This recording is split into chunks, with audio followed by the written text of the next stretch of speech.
Welcome to another table read Tuesdays. Today's been a day, and with that, we called it audio, and I can't even talk. Welcome to Table Read Tuesdays. Today we're doing a movie different than the one scheduled because we decided we need to do one with a small cast, one that you could possibly make with a small budget. So we're doing 10 Cloverfield Lane. And the amazing actors and actresses we have here are Clint Monroe. Hey, I was just trying to mime Jacob just to confuse you guys as you were watching to see who was actually really talking, but it was Jacob. Anyways, it's me. We're gonna do this. I'm super excited. Look, he's doing the same thing. We got you guys.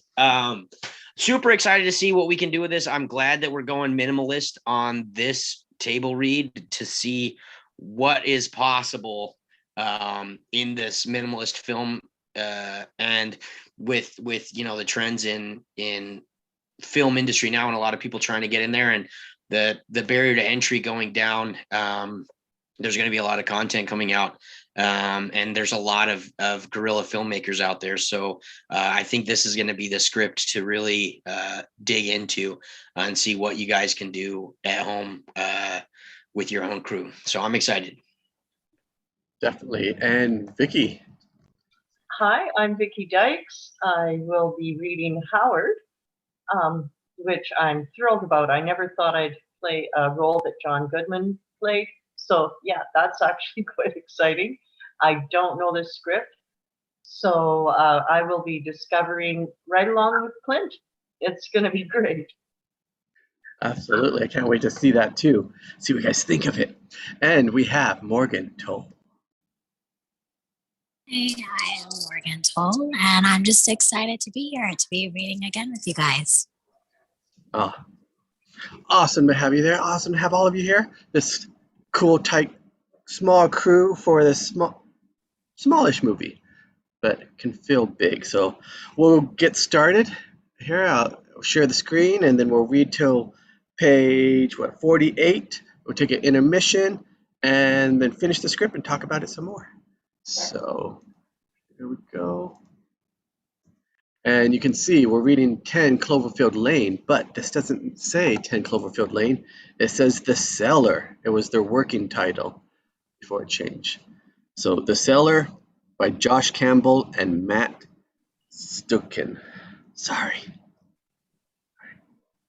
Darkness, and then a gunned engine, blurred headlights flash across the screen, tires squeal on asphalt, a split second of unnerving silence, and crash! Lightning quick close-up of snippets of glass shattering, metal bending and ripping, a vehicle coming to rest, a tire spinning upside down, smash cut to black and silence. The soft rhythmic hum of a distant generator fades in, followed by a deep, pained breath. A dim light flickers, then steadies, revealing a point of view shot, but everything is out of focus, blurred, shades of gray. The light fades as consciousness slips away, replaced again by darkness. The generator continues its rhythmic hum. A slow fade in. Dim fluorescent lights illuminate a small room. A young woman lies on a sheetless mattress on the floor. A thin blanket covers her body. Her eyes remain closed. This is Michelle Burke, 18, classic Midwesterner, attractive and smart with a slight edge that does little to mask her deep-rooted wholesomeness. But right now she's banged, bruised, and barely conscious. Somewhere nearby, the muffled thump of a closing door. Michelle's eyes snap open, glassy but aware. She touches her temple and winces. Her fingers come away tinged with blood from the soaked-through gauze that taped to her forehead. Her eyes adjust, take in her surroundings, low ceiling, unpainted cinder block walls, cement floor, no windows, a closed door. She turns, her head causing her to moan, and seemingly in response to her moan, there's a shuffling sound on the other side of the door.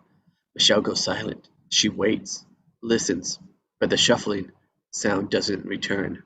Her eyes flit around the room. Her confusion builds. She peels back the blanket. She's in her underwear, and there's a makeshift brace wrapped around her knee. Her skirt is crusted with blood and torn at the collar. Confusion quickly turns to panic. She moves to swing her legs off the mattress, but searing pain stops her.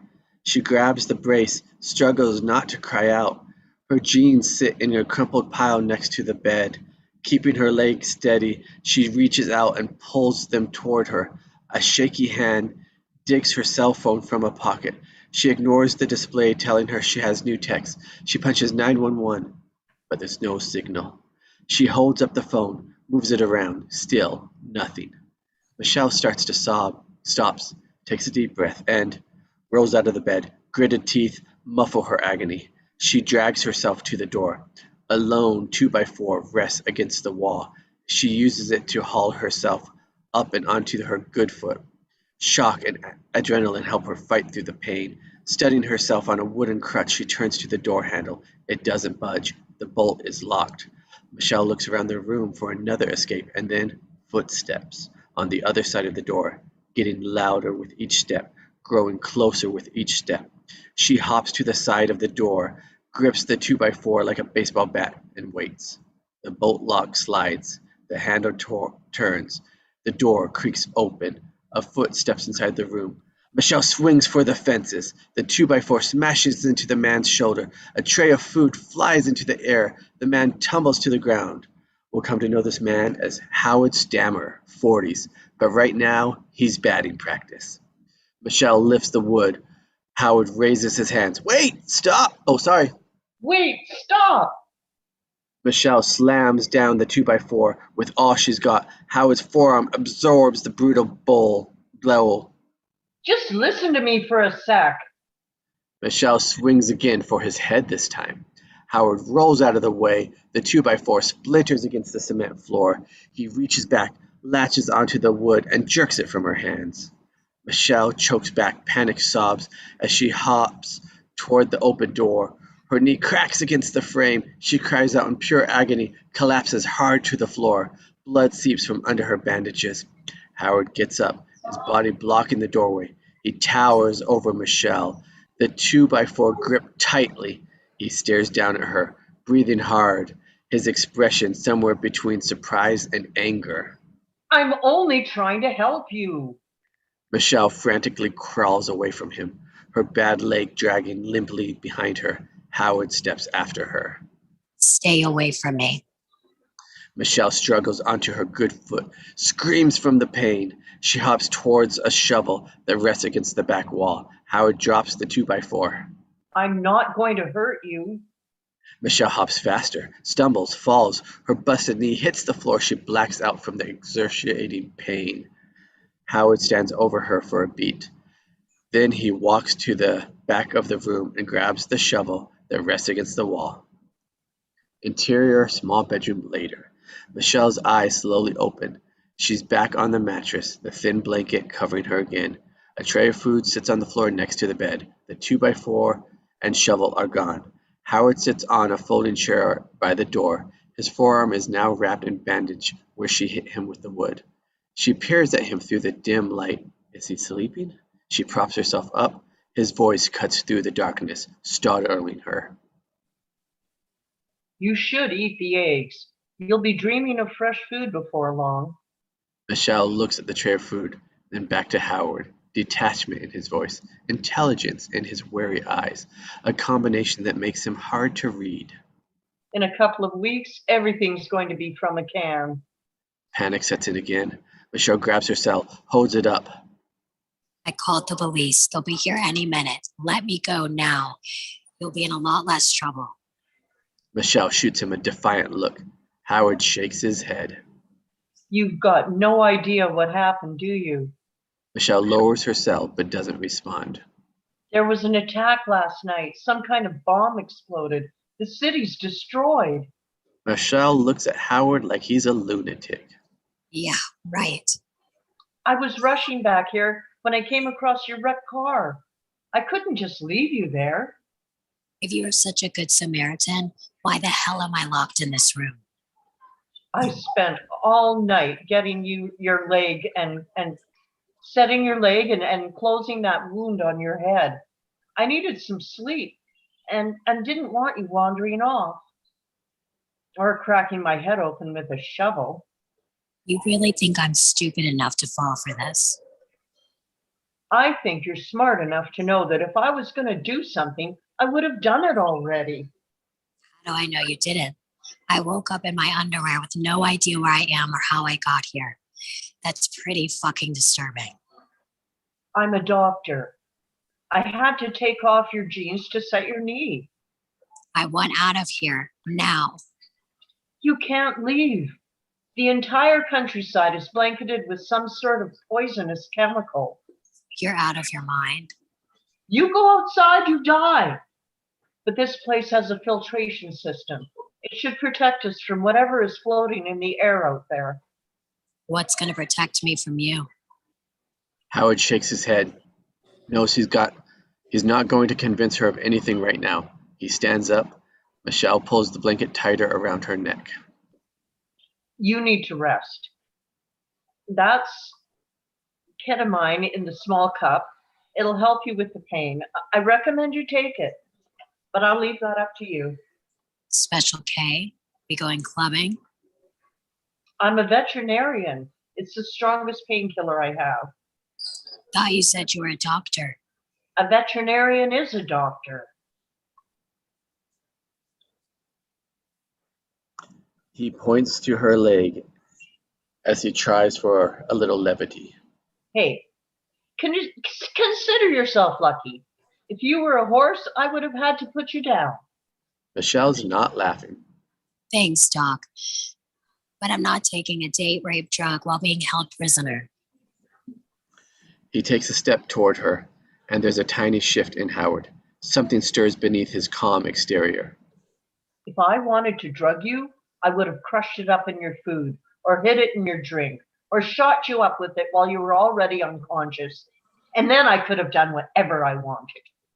Michelle looks sick to her stomach. Howard takes a deep breath, knows he went too far. This is a lot to take in, for both of us.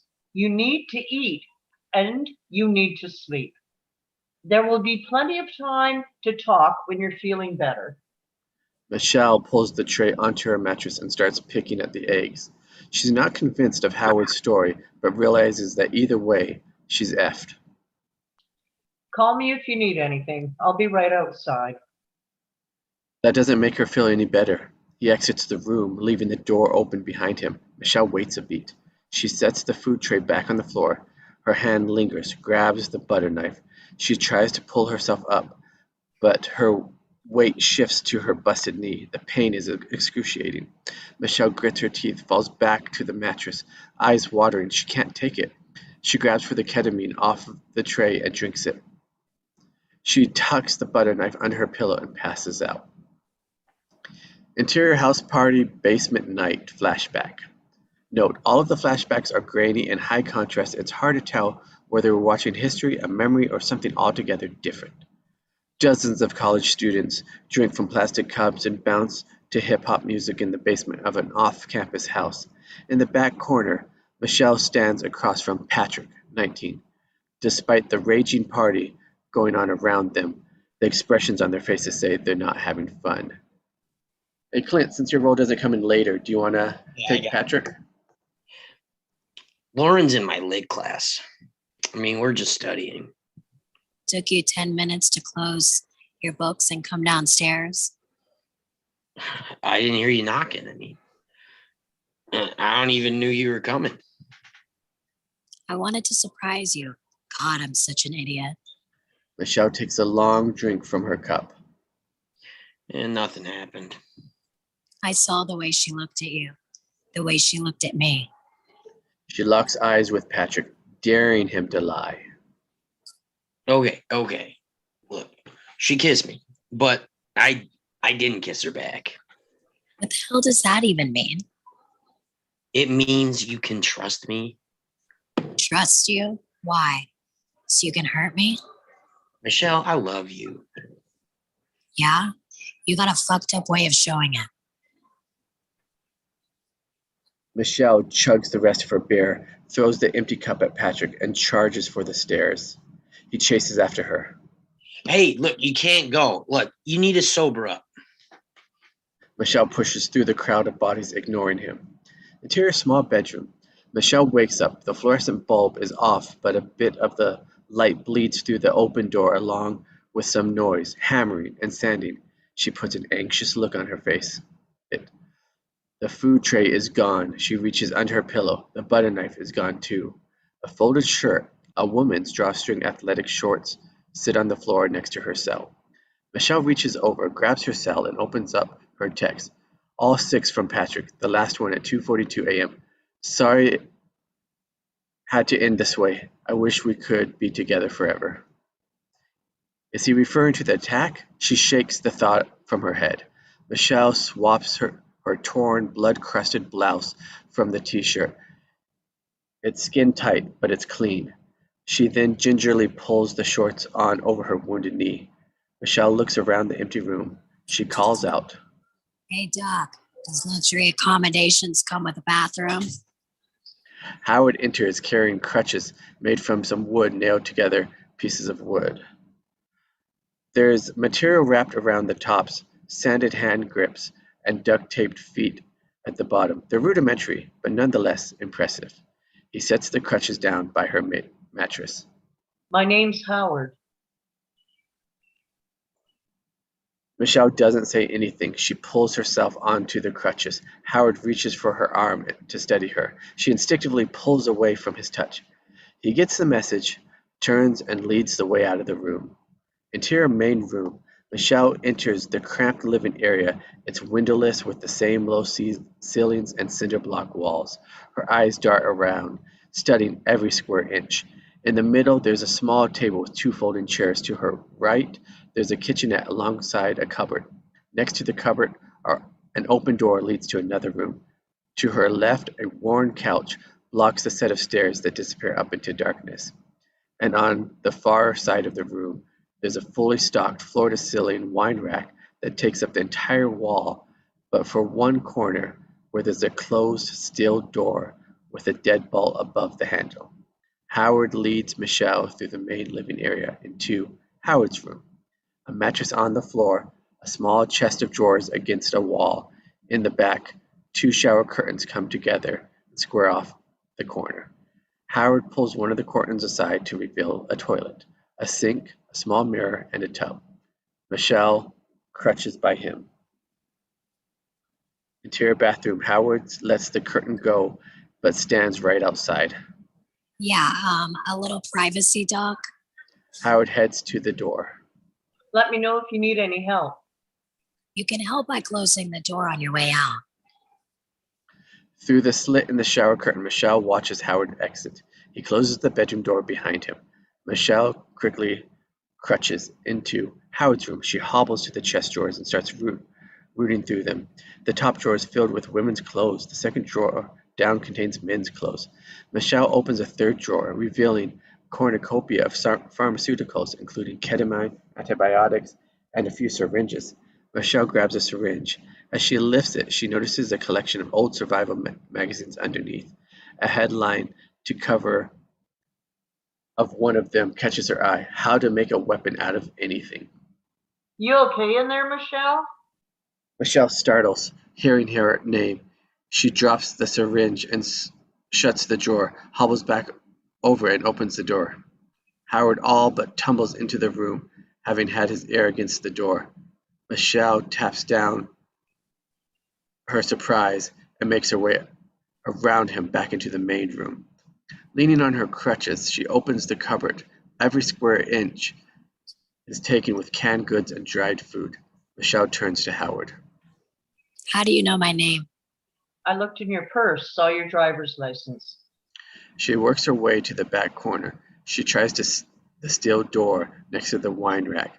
The deadbolt is locked. Howard watches her, but doesn't say anything. Michelle takes a seat on the couch, cranes her head to look up the stairwell, but she can't see where it ends. She tries to act calm and confident. Okay, so where the hell are we? Near Kenosha, 40 miles outside of Milwaukee, underneath my farmhouse. Where you just happen to have a fully stocked dungeon. I converted the cellar into a fallout shelter right after 9/11. The electricity comes from solar panels mounted on the barn roof.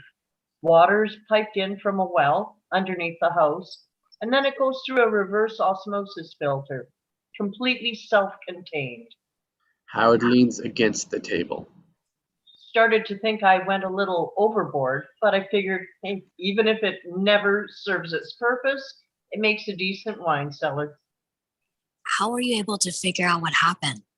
The TV and radio would have stopped broadcasting the instant the bomb went off. The ones from Milwaukee did, but I was able to pick up a station from Chicago.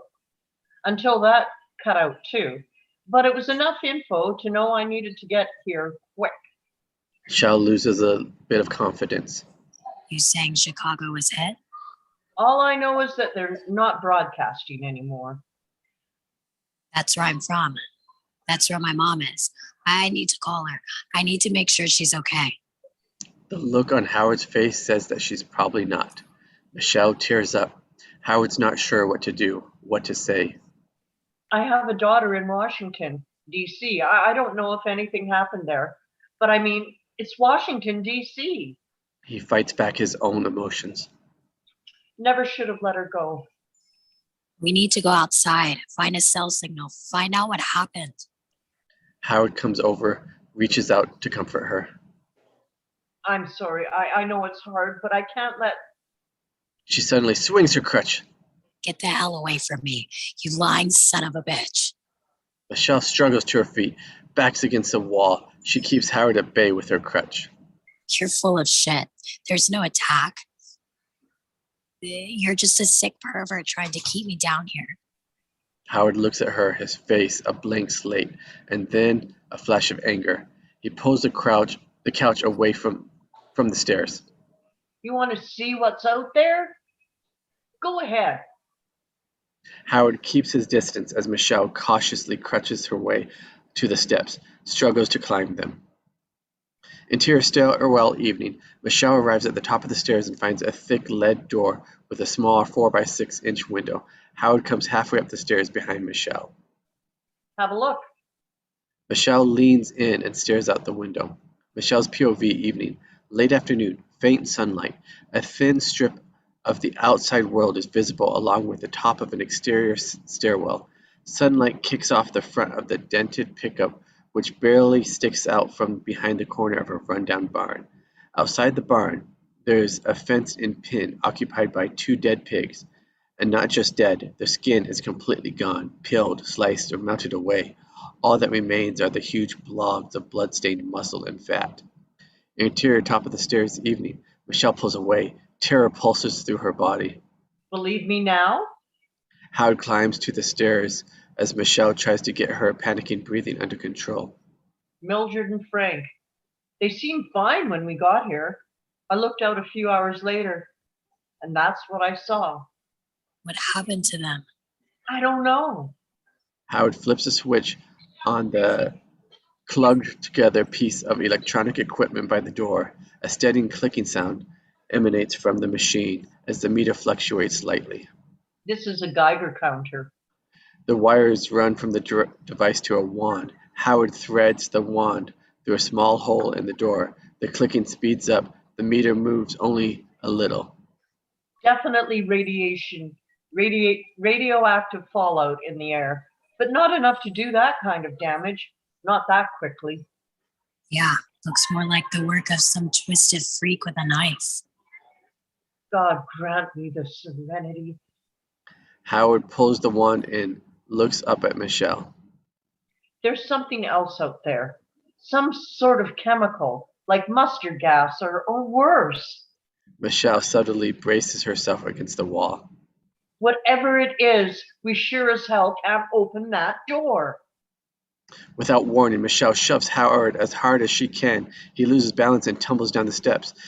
Ass over elbows, Michelle grabs the door handle, turns it, but it's locked. Damn it! Michelle frantically pulls at the door. Howard gets to his feet. His body fills with the bottom of the stairwell, blocking the light from the room. Michelle bangs on the small window. Help! Somebody help me. Howard rubs his shoulder as he climbs the stairs. What the hell is wrong with you? There's real anger in his voice. Michelle smashes her crutch against the glass, against the handle, but it's pointless. She begins sobbing, slides down the wall until her butt hits the stairs. Please let me go, please. I promise I won't tell anyone. Howard stops a few steps below her. There's no one to tell. Michelle looks up at Howard, horrified. How long are you going to keep me here? You're not a prisoner. Then open the fucking door. Howard leans in, breathing right in her ear. Michelle cowers as his hand reaches toward her, then past her.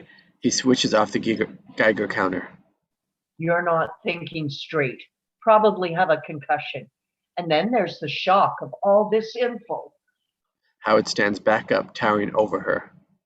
You open that door, and whatever's out there comes in here. Is that what you want? To end up looking like my hogs? Michelle can't tell if it's a warning or a threat.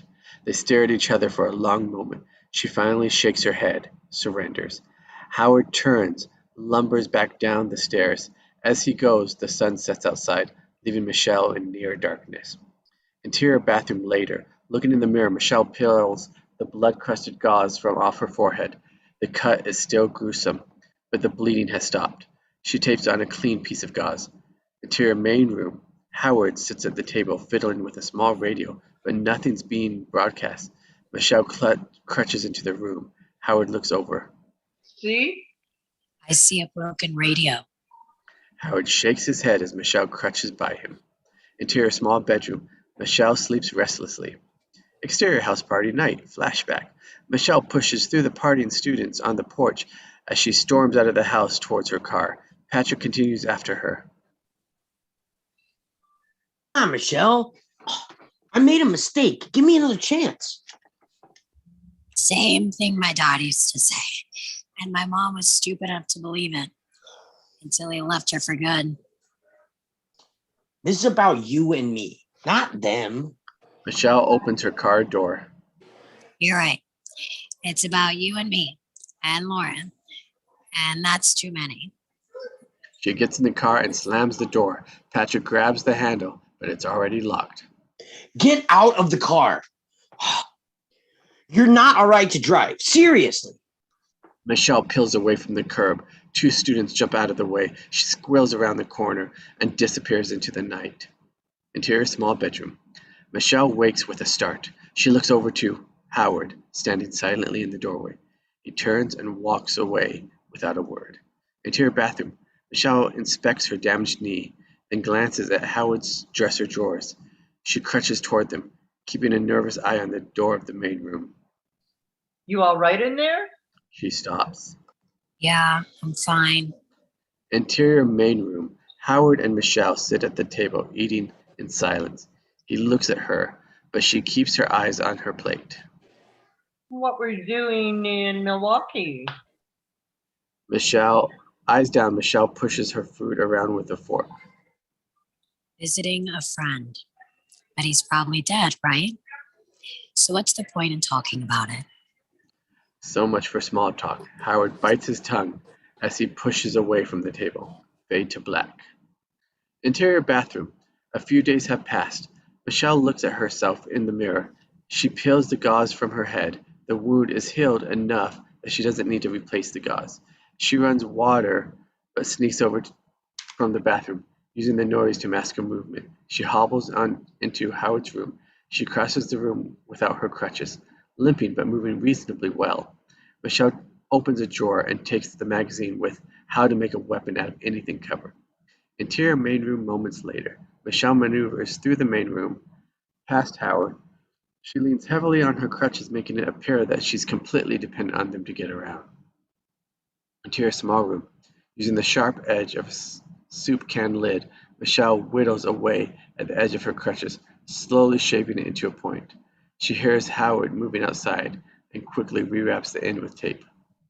Interior small room later. Michelle lies on her mattress as Howard unwraps the bandage on her knee. Michelle winces as the last layer sticks to her pus-covered wound. Howard tugs it off. Oh, damn it, that hurt. They both stare at the wound. It's gruesome. I need to go to a hospital. I need a real doctor. Howard ignores the dig. Where are you hiding them? What are you talking about? The antibiotics? Michelle doesn't answer. Think you'll still be able to refuse medicine when this turns into gangrene? And I have to saw your leg off? Michelle looks from the wound to Howard. He's serious. She reaches into a small slit on the side of her mattress and digs out a dozen pills. She sets them on the bed. Howard separates them to two piles.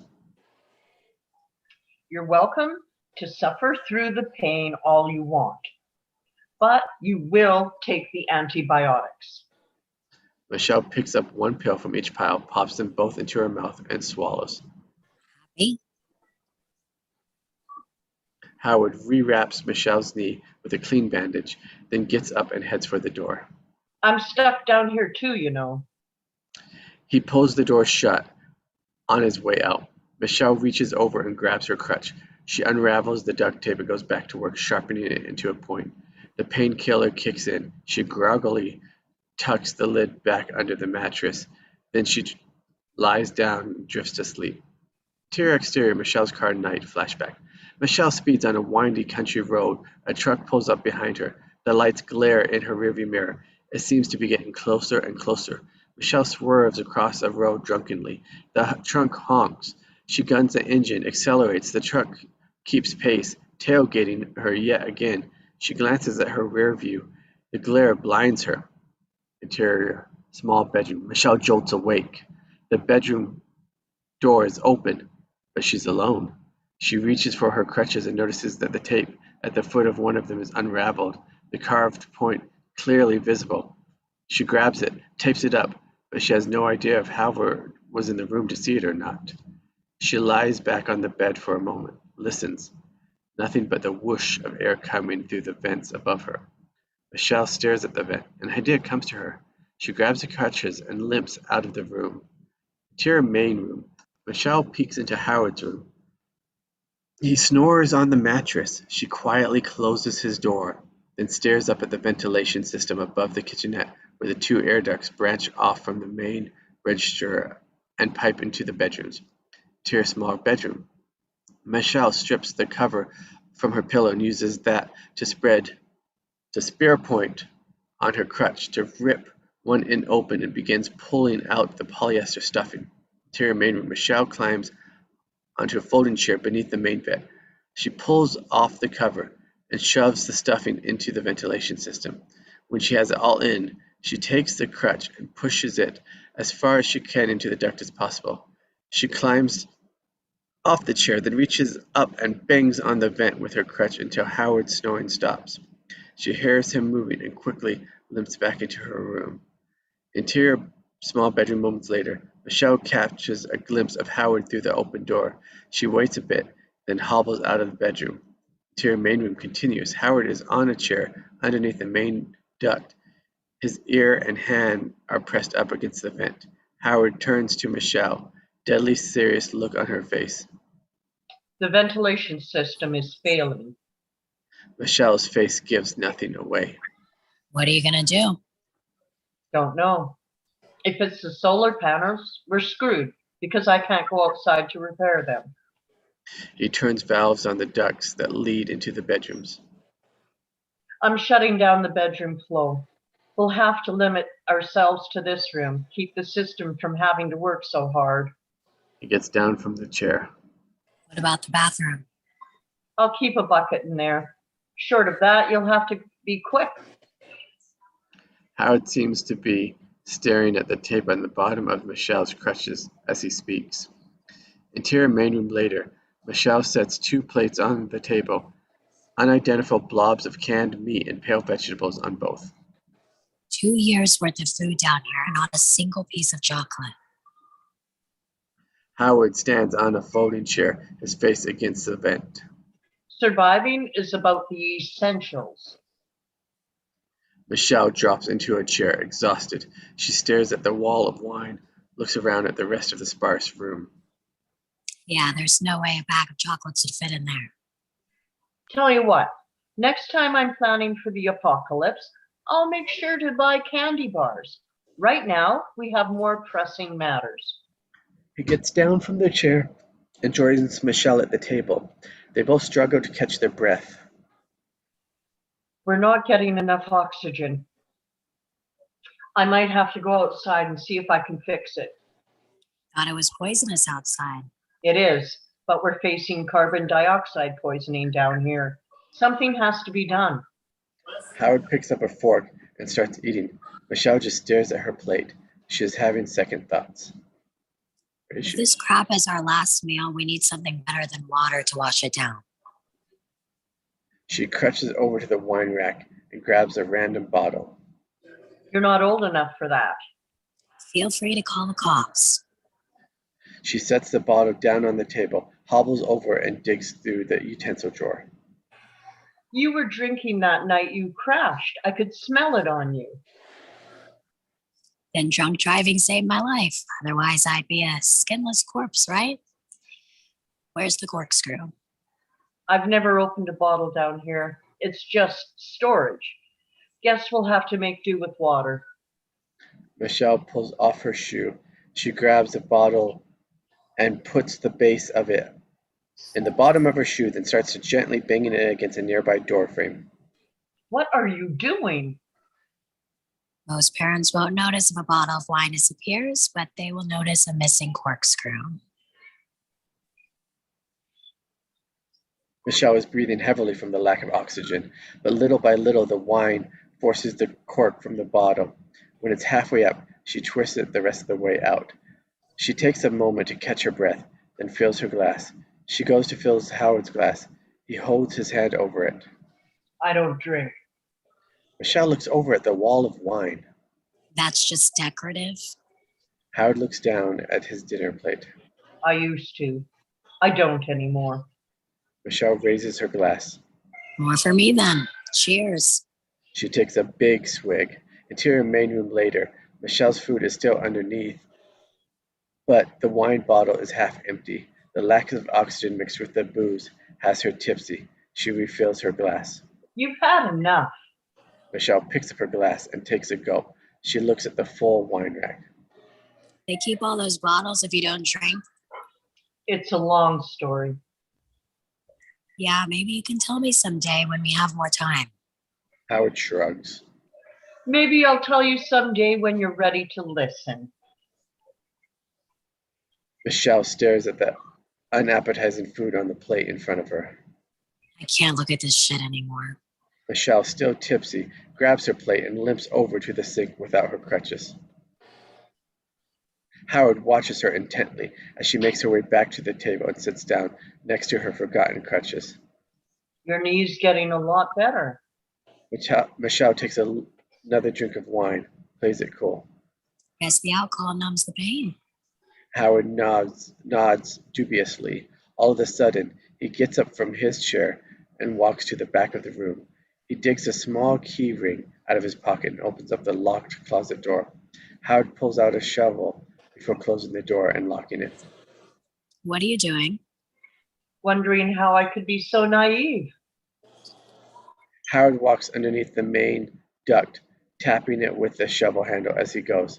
Tap, a hollow echo. Tap, another hollow echo. Tap, the same hollow sound. Howard glances at Michelle. She fights to keep the disinterested look on her face. He walks a few more feet, reaches up, taps again, and this part of the duct answers with a muted thump. Howard climbs onto the chair. He pushes the shovel deep into the vent and starts fishing around. Michelle surreptitiously unwraps the tape from the bottom of her crutch under the table as she keeps her eyes on Howard. Howard pulls the shovel out, bringing a big chunk of polyester pillow stuffing with it. Air immediately starts flowing into the room again. Howard looks at Michelle. He's furious. I pulled you from a crushed car, kept you safe from whatever's in the air out there. I gave you antibiotics from my limited supply. He climbs off the chair, shakes the edge of the shovel at her as he speaks. He doesn't seem to notice her shaky hands working underneath the table. You were a stranger. I owed you nothing, but I helped you anyhow. And instead of thanking me, you tried to kill us both. Howard takes a step toward Michelle. She jumps back from the table and thrusts her spike-tipped crutch at Howard. He knocks it aside with a shovel. She pulls it back, ready to strike again. Is that your plan? Lock me up and keep telling me how thankful I should be until I throw myself at you? Well, it's never going to happen. I won't let you hurt me. That's the beauty of it. I don't have to. He throws the shovel down.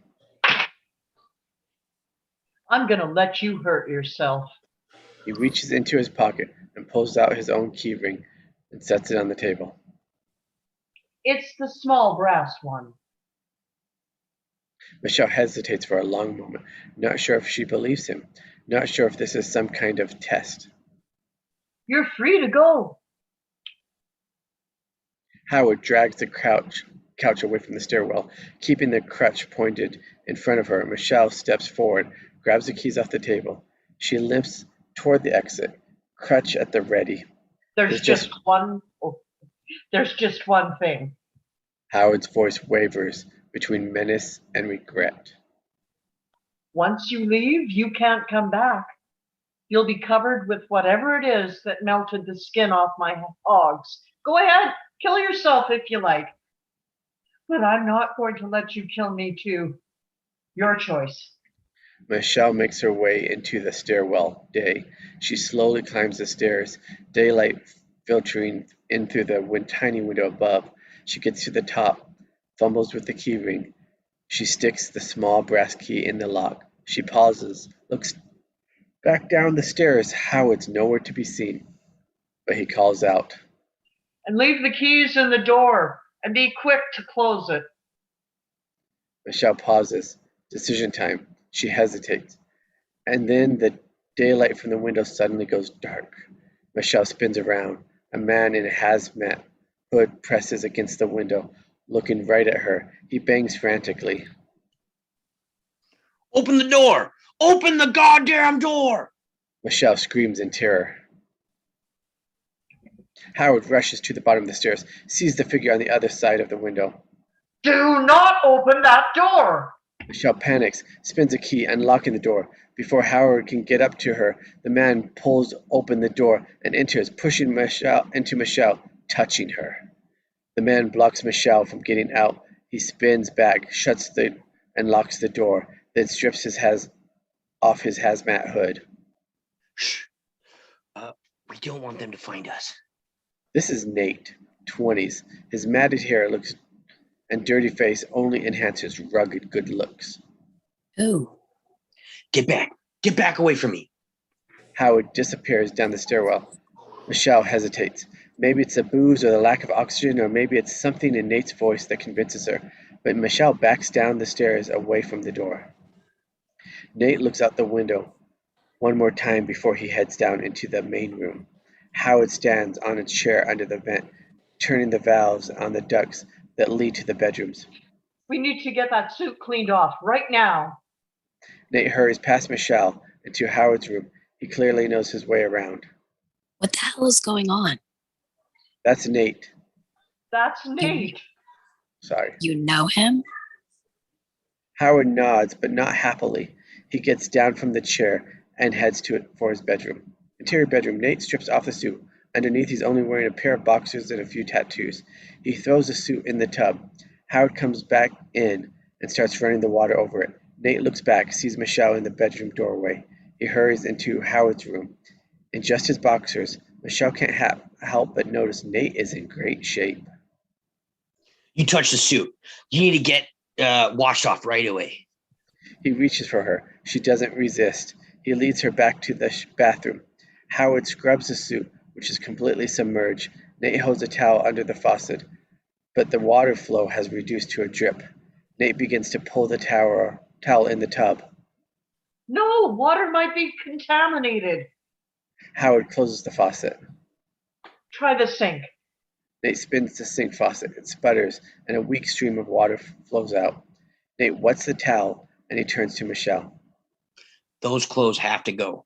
Throw them in the tub with the suit. then wash yourself down. What? You want to keep your skin? Then lose those clothes. Now. Michelle takes the towel, pauses, looks at Nate, then Howard, who's paying no attention, and he cleans the hazmat suit. Nate sighs and turns away from her. It's no time to be modest. Michelle strips down to her underwear.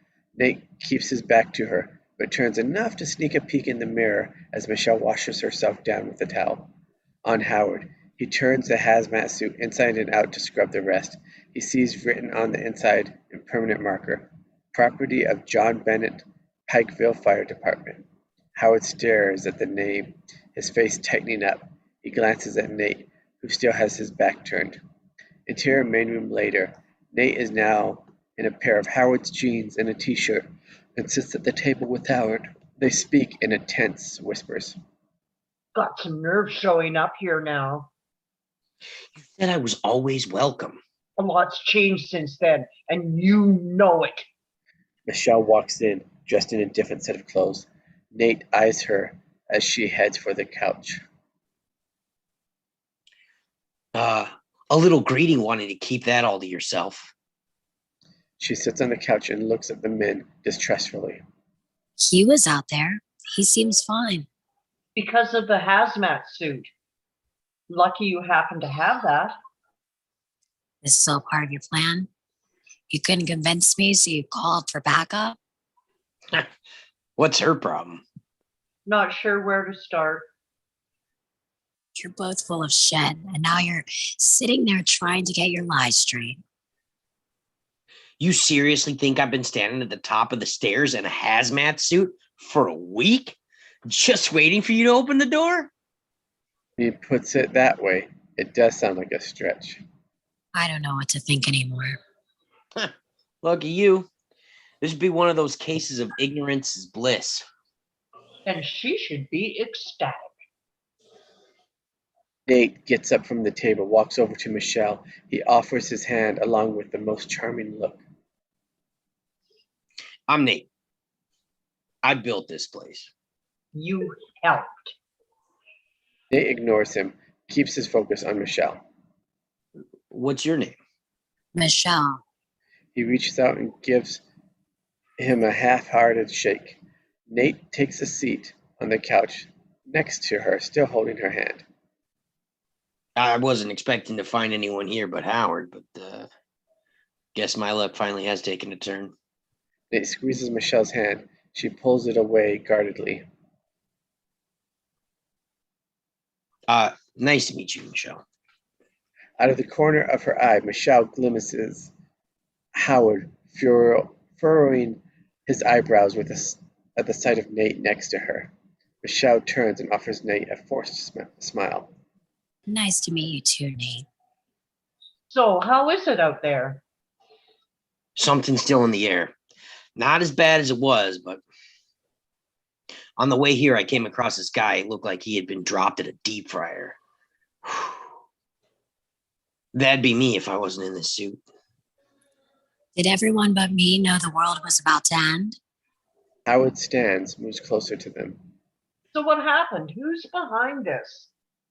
Well, there's a lot of talk, but there's not a lot of answers. Nate leans forward on the couch. Howard and Michelle stare with anticipation. This guy knows how to tell a story. It's all just rumors. But word is, Iran got a hold of some Russian stockpiles, nuclear, chemicals, the works. Hired some fanatical whack jobs to hand deliver the bombs. They explode, the chemical stuff goes off everywhere. Russians probably made it easy for them. Hold on a second. I rescued you. I keep you safe, and you refuse to believe a word I say. But this guy shows up and tells us the obvious, and you buy in. I have an honest face. I didn't say I believed him. It's just his story makes sense. Michelle startles at the ventilation system, groans, then starts emitting a cyclical clunking sound. Ah, yeesh. Your little stunt must have damaged the system. Can you fix it? I'd have to go out for that. I'll do it. No. Not a chance in hell. Michelle is taken aback by their adamant response. You've done enough damage already. And it's not safe. I mean, there are people out there. Not a lot, but a few. Scavengers. I mean, these people are desperate. Shouldn't we try and help them? The water pump's stressed. The ventilation system's struggling. There are too many of us down here already. Interior Howard's room. Howard puts on the hazmat suit. He doesn't pull down the mask yet. He walks out into the main room. Michelle and Nate are on the couch and too close for each other. Howard looks them over, grits his teeth. If I can't get it fixed, then I'm not sure we can support 3 people down here. What are we going to do? Draw straws? It's my- my cellar. I decide. Get on out there. We could use a little, or you could use a little fresh air. Howard exhales irritably, closes the mask without responding. An exterior farmhouse late afternoon, dark and overcast. The modest farmhouse sits in the middle of nowhere, fallow fields in front, thick woods in back. The dead pigs rot in their pen. The cellar door opens. Howard steps out. He looks back as the door slams shut. Interior main room continuous. Michelle stands by the table. Nate comes down the stairs and takes a seat on the couch. You really think he'd make you leave? He didn't say it'd be me. Just said he gets to decide. Michelle walks over and sits down next to Nate. You let him kick me out? Howard's shit when it comes to people. But he's good with machines. He'll fix it. Not exactly the answer Michelle was looking for. Something happened between you two? He hired me to help him convert this place into what it is now. About halfway through, we started changing everything, but didn't want to pay. So I walked. Guess he's still pissed off about it. And you think he's all right? Did something happen between you two? No, it's just he seems off. Everyone thought he was nuts when he built this place, but again, I guess he was right. Exterior barn roof, late afternoon. Howard climbs to the top of the ladder and he steps onto the roof. Something catches his leg. He looks back. It's a bent nail, tugging at the hazmat suit, nearly causing it to rip. Howard carefully takes a step back and releasing himself from the nail. He then moves across the roof in the wan light. His breath fogs the plastic mask. He stops at the solar panels. A large tree branch has fallen across the panels. 2 of the 4 are cracked. Howard shoves the branch to the side. The branch rolls off the edge of the barn and lands with an echoing whack. Howard freezes, looks around. Nothing but emptiness and silence. And then, thwacka, thwacka, thwacka, thwacka. Howard spins around and, Howard's POV on the horizon, something in the air, way out in the distance. Maybe a helicopter? Howard wipes the fog from his mask. His hands move away, but whatever it is slips behind the hill before Howard can make heads or tails of it. Cutting wide, Howard stares at the horizon, but it's empty. He turns back to the roof, looks over the rest of the solar panels. Exterior farmhouse, late afternoon. Howard heads for the cellar door. He stops, turns, and makes the front door of the farmhouse instead. Interior farmhouse, bedroom, late afternoon. Howard opens a closet door to his bedroom.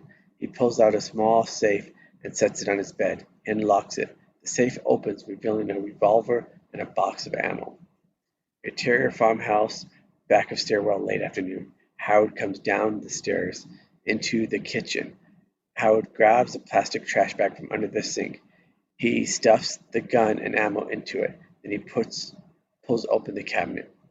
Interior stairwell, moments later, Howard enters the cellar, locking the door behind him. He hurries down the stairs, trash bag in hand, to her main room. Howard gives Nate and Michelle a thumbs up as he rushes past them toward his room. Bathroom. Trash bag. Howard steps into the bathroom, takes a gun out of the trash bag, and quickly wraps it in a towel. He throws the bag in the tub. Then he begins stripped in the hazmat suit. Michelle pulls aside the shower curtain. See anything out there? Howard pauses and considers his answer. Nope, nothing. Howard turns on the water. A weak stream drips. Nate steps up behind Michelle. What's in the bag? Howard pulls the bag from the tub and reaches inside and pulls out a silk bag of Hershey's miniature chocolates. He wipes it with a wet towel, then he throws it to Michelle with a smile. Dessert. Interior main room. Howard and Michelle sit at the table, and Nate works at a kitchenette behind them. Howard fills 2 glasses to the brim with wine. Howard watches, a look of disappointment on his face. Michelle. Yeah. There you go, Nate. Oh, the house special for a lady. Nate sets a plate down in front of Michelle. It's the same canned food. He's arranged things to almost look appetizing. Michelle smiles. Howard rolls his eyes and turns suspicious eye to Nate. Where did you get that hazmat suit? Howard keeps his eyes on Nate, who pauses before he answers. I'm a volunteer firefighter. When the attack happened, I went straight for the firehouse. All suited up, waiting for orders. Nothing came. Landlines, cell phones, radio, everything was down. Didn't take long before most of the guys went back home to check on their families. When none of them came back, I figured I'd take my chances and come here. I didn't know you were volunteering at the fire department. I just started a few months back. If you came into town more often, you'd know that. Charlie's still running the show down there? Charlie? Yeah, sure is. Howard locks eyes with Nate. My old pal John Bennett volunteers too. You must know John. A moment of tension. Nate's eyes say, "Be careful." No, must not have been on the same shift. Howard and Nate stare each other down.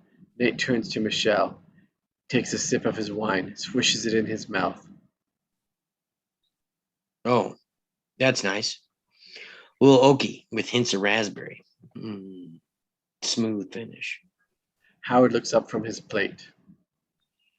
Don't you know what you're talking about? You don't know what you're talking about, do you? Nate holds his glass out to Howard.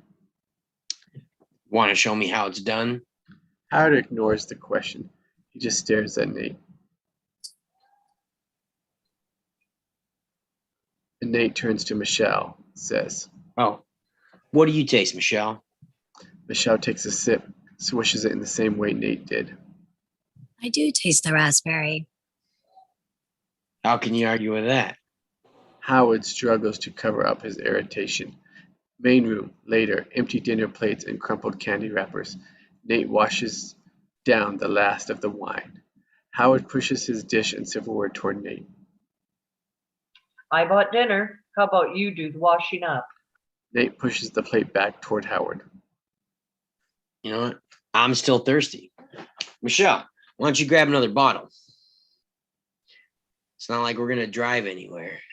Michelle gets up and drunkenly wobbles to the wine rack. Remember, this is my cellar and that's my wine. You're just a guest. Then start treating me like a guest. Howard stands up, walks into his room, and closes the door. Michelle limps back over with a new bottle of wine. What was that about? Howard used to have a drinking problem. I know. He told me. Yeah, did he also tell you about his wife?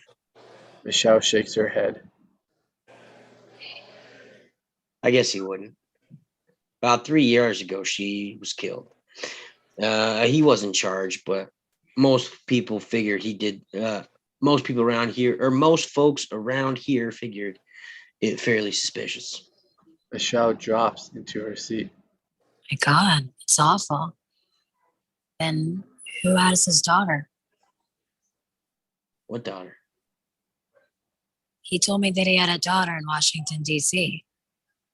Howard never had any kids. Michelle sets the wine bottle on the table. Suddenly, her thoughts jumble. Why would he lie about that? Nate takes the bottle, starts opening it. I don't know. Maybe gain your trust. But we gotta be watching out for each other. Pressure seems to be getting to him down here. Nate fills Michelle's empty glass with more wine. Main room later, Nate sits on the couch very close to Michelle. She holds a nearly empty glass of wine in her lap. Her head bobs. Nate takes the glass of wine off her lap and sets it on the floor. He turns and leans in for a kiss. No. Michelle pushes him away clumsily. Howard breaks open his door, comes into the room. Nate breaks off from his attempted makeout session. Howard grabs some crackers out of the cupboard. He sits at the table and slowly goes about opening them, staring daggers at Nate the entire time. Nate stares right back as Michelle falls sideways on the couch and passes out. Nate looks at her, then back at Howard. Nate gets up off the couch. Guess I'll take the bed tonight. Nate goes into the small bedroom and slams the door. Howard eats his crackers while staring at Michelle. Main room, Howard saws and hammers on a piece of wood. The bedroom door opens. Nate comes out holding his head, looking like complete crap. Howard whacks at a nail. Notices Nate wincing with each strike. The hell time is it? Howard looks around at the windowless cellar. Does it matter? Where's Michelle? She's in the bathroom, throwing up. You must be proud of yourself. Nate settles into a chair as Howard goes back to his hammering, a big smile on his face each time Nate winces. Michelle stumbles in, holding her head with both hands. She collapses on the couch. Her face is the same color as the cinder block walls. I think that stuff is seeping in here. Feels like my skin is peeling off. So you finally believe me. Howard pounds another nail. Can you stop hammering for a minute? Howard stops hammering. He looks over at Nate. Almost done. With what? The frame on one of the solar panels was broken. This should hold it for a while at least. When are you going to take it out? I'm not. You are. Why me? Because it's time you start earning your keep. Main room later, Nate climbs the stairs in the hazmat suit, holding the wooden corner. Howard waits until he hears the door close, then he walks up the stairwell and locks the door behind Nate. Main room, moments later, Howard sits down next to Michelle on the couch. Nate's a liar. What are you talking about? The hazmat suit, it had someone else's name in it. So he grabbed the wrong suit in the panic. He also said Charlie Winston was still fire chief, but Charlie retired years ago. I was at the party. What's your point? If he doesn't work at the fire department, how'd he get the suit? And what happened to the guy whose name is on it? Why don't you just ask him? Look, Nate's been in and out of trouble for as long as I've known him. Spent some time in prison. Mostly small stuff. But he's got a violent streak in him. You should be careful. Just then, pounding from the top of the stairwell, Howard doesn't move. Let him in. Did you hear what I just told you?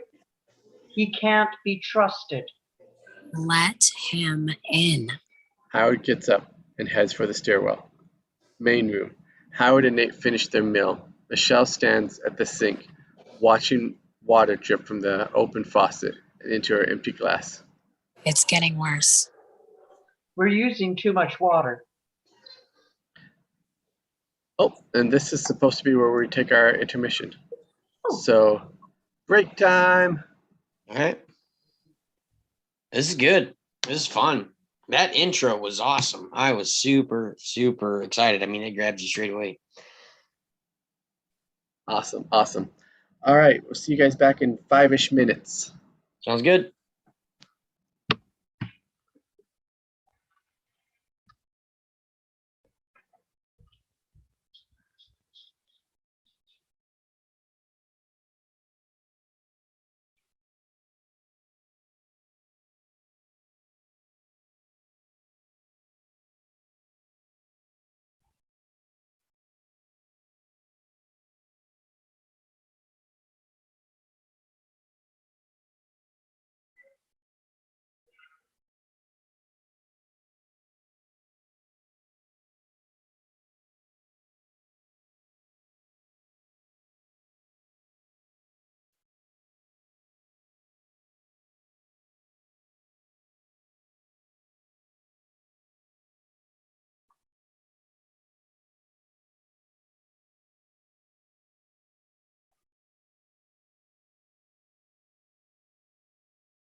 All right. So those who haven't seen the movie, Vicky and Clint, so far, do you think the guy's telling the truth? Is there something up there? Or are they just trying to keep her there? Like, who can be trusted? Who can't? After seeing the trailer, I thought that Howard was not to be trusted. But now I'm thinking it's Nate that's not to be trusted. Hey, that's, I mean, look at this face, man. Come on now. Yeah, sorry. He's an interesting character to play. I'm glad we stuck with the original casting choice. I'm having fun with this character. That's awesome. We'll see what happens. I mean, I might go anyway. Yeah. All right. Are we ready to get back into it? Let's jump. All right, let me share Deep end, this. no floaties. Let's go. All right, I'll continue from the same spot for what's highlighted. So, interior main room. Howard and Nate finish their meal. Michelle stands at the sink, watching the water drip from the open faucet into her empty glass. It's getting worse. We're using too much water. Nate takes his dish over to Michelle, tosses it into the sink. Leave him. Hard to figure it out. He playfully slaps her butt. She jumps and swats at him. Can you please not do that? It's really hard not to. Nate winks. Michelle smiles. God. Howard's stomach turns as he watches them. He pushes back his chair. It scrapes loudly, grabbing Nate and Michelle's attention. Bucket. He crosses the wine rack, selects a bottle. He turns back and hands it to Michelle. Go on, open it. Michelle goes through the process. Howard pulls out 2 wine glasses, sets them on the table. Michelle pulls out the cork and puts the wine bottle down. Howard pours the 2 small portions into the glasses. 1986 Montrachet. Best bottle in the cellar. Now, you don't want to know what it's worth, but the idea of it sitting down there untouched as the world ends, or worse yet, having you 2 heathens drink it on your own without half a clue what's on your lips, well, that thought is more than I can bear. Howard sets 1 glass in front of Michelle, picks up the other for himself. He swirls the wine, puts it to his nose to the glass, and inhales deeply. He smiles. Cheers. Michelle doesn't touch her glass. Howard clinks it away, then takes a mouthful of wine. That's the stuff. Howard picks the bottle up, fills his glass to the rim, and chugs the entire glass as Nate and Michelle watch in silence. Yeah, don't you want to savor it? Howard ignores him. Here, try it. She doesn't move. What's wrong with you?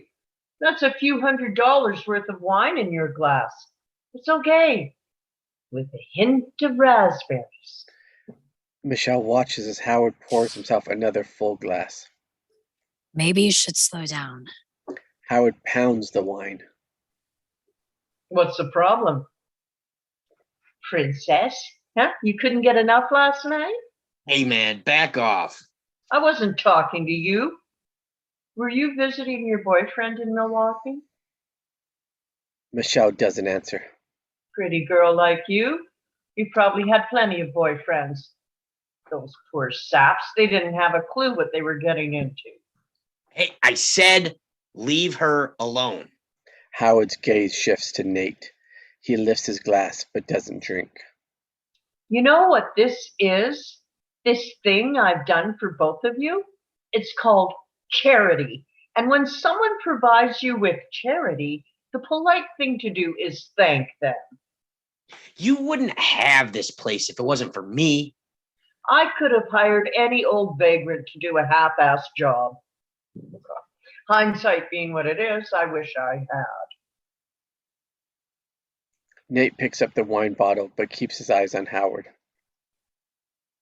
You spent all your money on this cellar. And what for? Nate takes a big swig straight from the bottle. He swishes it in his mouth, leans over and spits it on the floor. To protect a bunch of shitty wines? Howard's expression turns dark and unhinged. He jumps up, flings his wine glass at Nate. It crashes into the table. Glass wine splatters onto Nate's face. Howard charges. You fucking ingrate! Nate wipes the wine from his eyes as Howard slams into him. They collide into the wall.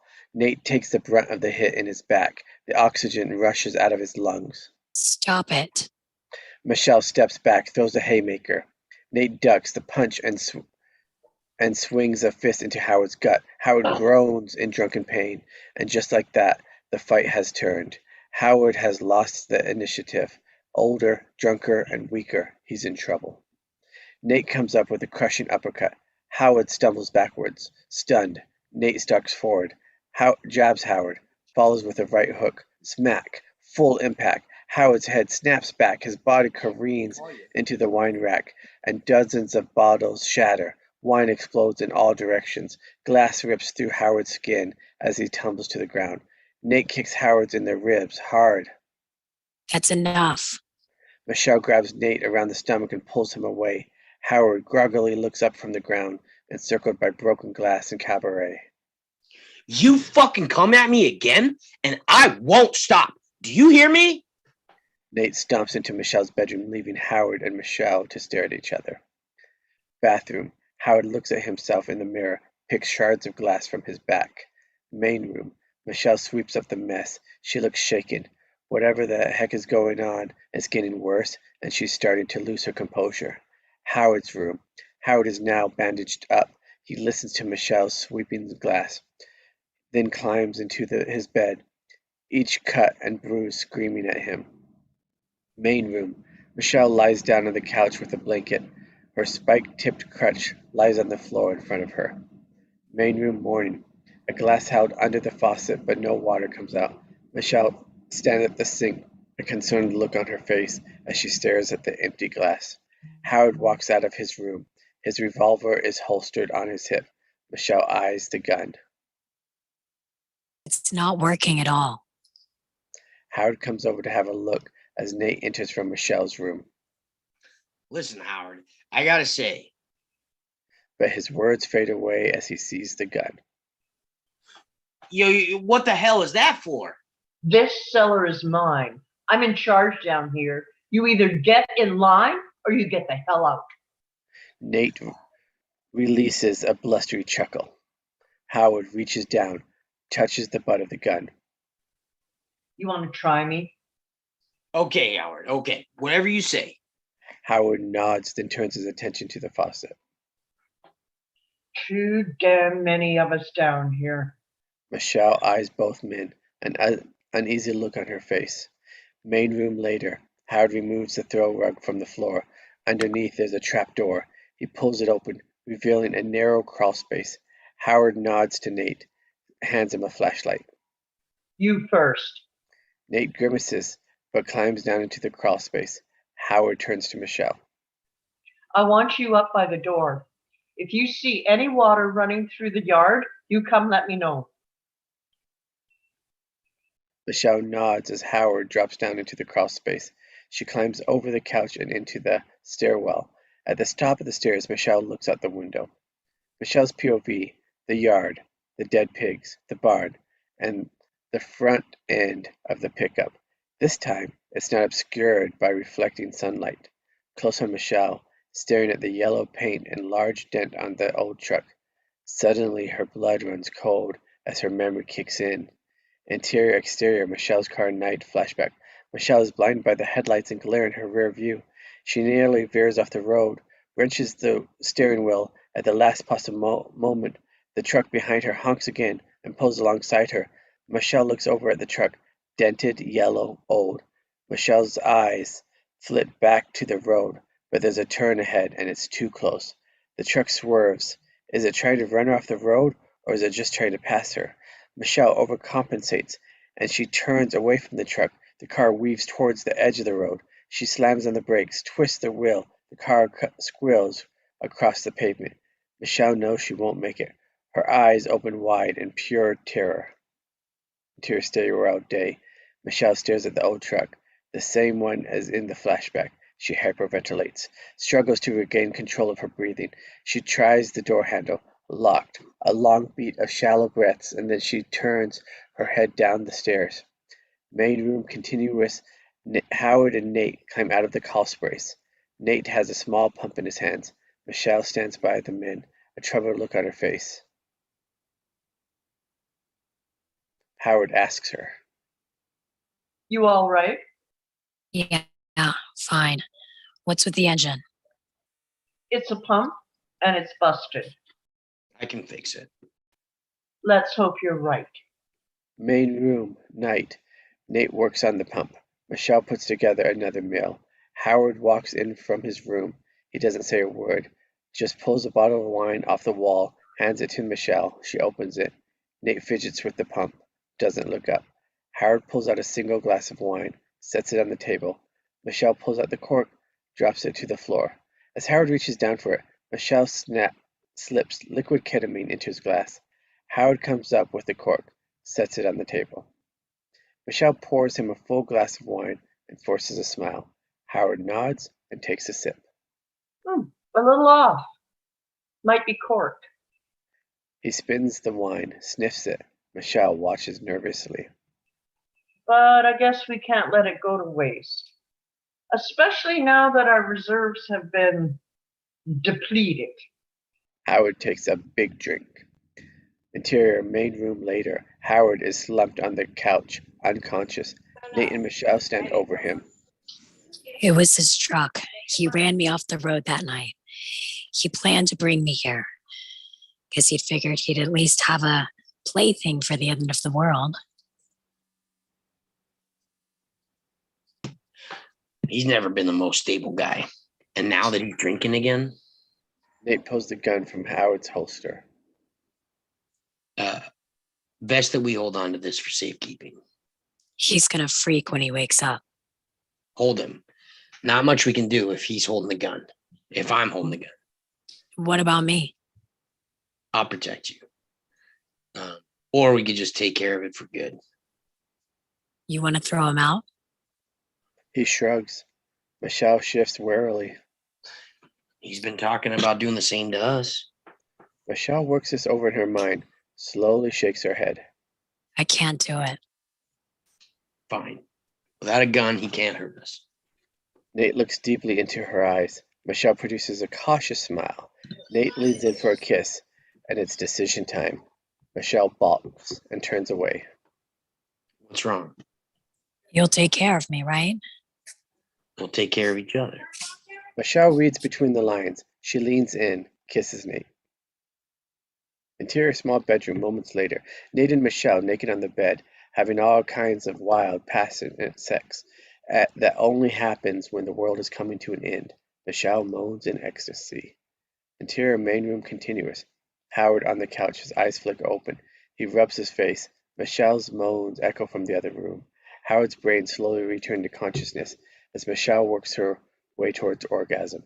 Howard reaches down to his waist. His gun is missing. The look on Howard's face is chilling. He begins to piece together what happened. With a final squeal of ecstasy, Michelle's noise dies down, and then Howard hears someone coming his way. He closes his eyes and feigns like he's still passed out. Michelle enters and heads for the bathroom, wearing only her panties. Howard's eyes open to slits. He covertly watches her pass. Interior Howard's room later. Howard sits on his mattress, propped up with his pillow against the back wall. He drinks from an open wine bottle. Nate comes into the bedroom, his revolver tucked in his waistband in clear view. Give me back my gun. Nate passes by him and walks into the bathroom. Not gonna happen. Howard takes another slug of wine as he's forced to listen to Nate pee in the toilet. Nate steps out of the bathroom and heads for the door. Guess you never plan on sleeping again. Nate stops, walks over to Howard, kicking an empty wine bottle out of the way. Good point. Give me your keys. Fuck you. Howard takes another drink. Nate pulls the gun, points it at Howard's head. Nate's demeanor is darker and colder than we've seen it. Give me your fucking keys, or you're gonna be lying out there next to your dead pigs. Michelle appears in the doorway of Howard's room, surprised by Nate's tone. This is who you decided to throw your lot in with, after all I've done for you. Michelle marches over, stands at Nate's side. They're all you've done for me? You mean like running me off the road and nearly killing me? Howard's face shifts through emotions and lands on anger. This asshole tell you that? I saw your truck. It was you. You were unconscious. You don't remember shit. I saved you. You have an answer for everything.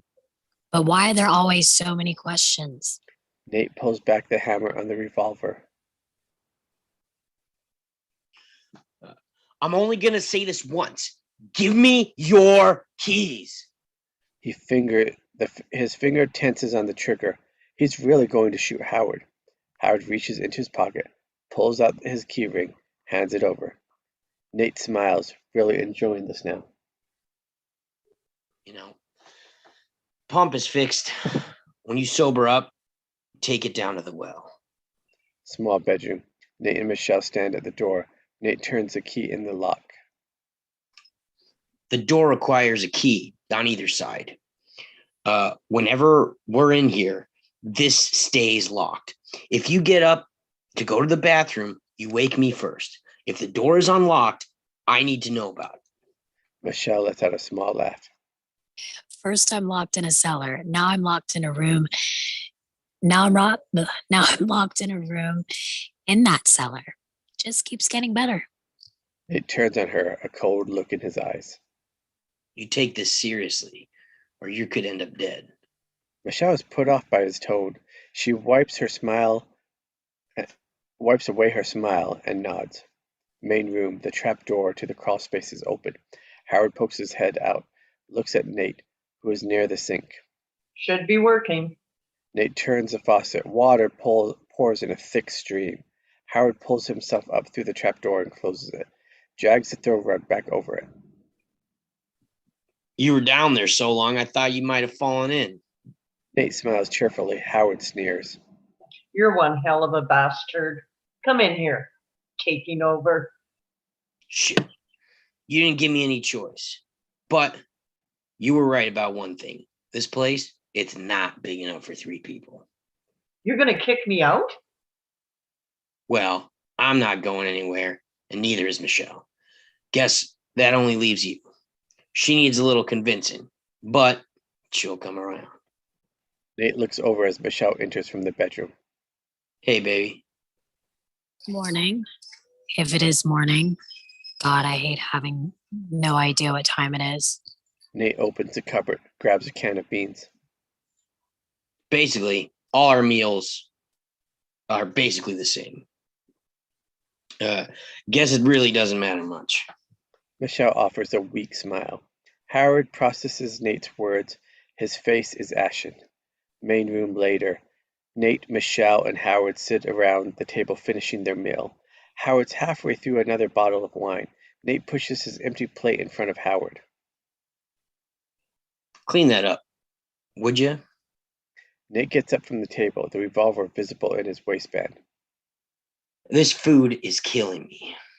He pats his belly and walks towards Howard's room. Just remember, I tried to get you to spend some extra money for a vent above the toilet. Least you could do is close the door. Nate swings Howard's bedroom door closed behind him. Howard leans in close to Michelle. He speaks in a hushed whisper. You were right. About what? This is all a put on. There's no attack. Nate and I planned this from the start. He talked me into it, said we could get a girl down here and nobody would ever know. Michelle is caught completely off guard. Why are you telling me this? Isn't it obvious? I'm jealous. You weren't supposed to be only for him. Michelle's stomach turns. You're lying. About there being an attack or about there not being an attack? You fell for it. Now you're his little toy, and I'm locked down here to suffer until he tires of you. Oh, God only knows what's going to happen then. He can't just let you walk out, can he? Why would I believe you? Because you know it's true, and you'll never be safe as long as he has that gun. Giving you the gun isn't going to make me feel any better. Tell you what, just get me the keys. I'll find a phone and call the police. What do you have to lose? Either you're rid of me for good, or else I'll bring back help. Michelle looks doubtful. I can get you out of here, back to your family, to your life, but only if you help me. The toilet flushes. Howard peers at Michelle. She doesn't say a word. Howard's room. Howard sleeps on the mattress. Michelle comes in and nudges him awake. Howard's eyes open. Michelle's kneeling next to him. The key jingles softly in her hand. Howard shakes off the cobwebs and grabs the keys from her. Main room. The door to the small bedroom is closed. Michelle sits on the couch anxiously, picking at her fingernails. Howard comes out dressed in a hazmat suit. They whisper. If it's all Is a this lie. all? I'm sorry. Sorry. No, I'm sorry. That's your line. I'm just got in the No, it's reading okay. mode. I'm tired and I've just kept reading. No, you're fine. If it's all a lie, why are you wearing the suit? Nate still has a gun. If he's awake when I come back, we'll tell him I had to check on the solar panels. Are you coming back? Just then, the bedroom door whips open. Nate comes out, gun drawn. What the hell where the hell do you think you're going? The electricity's shorting out. I need to check the panels. Nate sees the key ring in Howard's hand.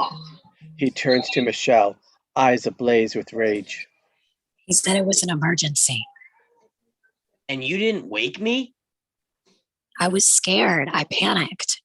Nate flicks over on the overhead light. It's working fine. You're free to go, but that suit stays here. Howard turns and heads back toward his bedroom. The keys, leave them on the table. Howard complies. Nate steps towards Michelle, a menacing look on his face. I thought we were getting somewhere, you and me. He reaches up gently, rubs her chin, and with his hand that still holds the revolver, a shiver runs through Michelle when the cold metal touches her face. Small bedroom. Nate sleeps on the mattress. Michelle sits next to him, propped against her pillow, staring at the blank wall. She moves to get out of bed, but stops. Shakes Nate. His hand whips from under the pillow, gun pointed at Michelle. She flinches, then gently pushes the gun arm away from her. Nate, okay.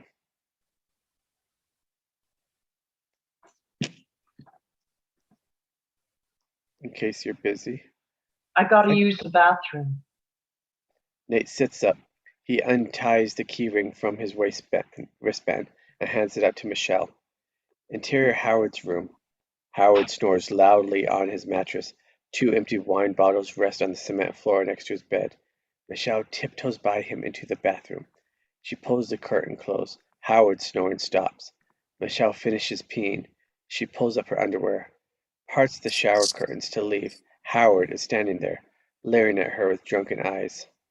It's all yours.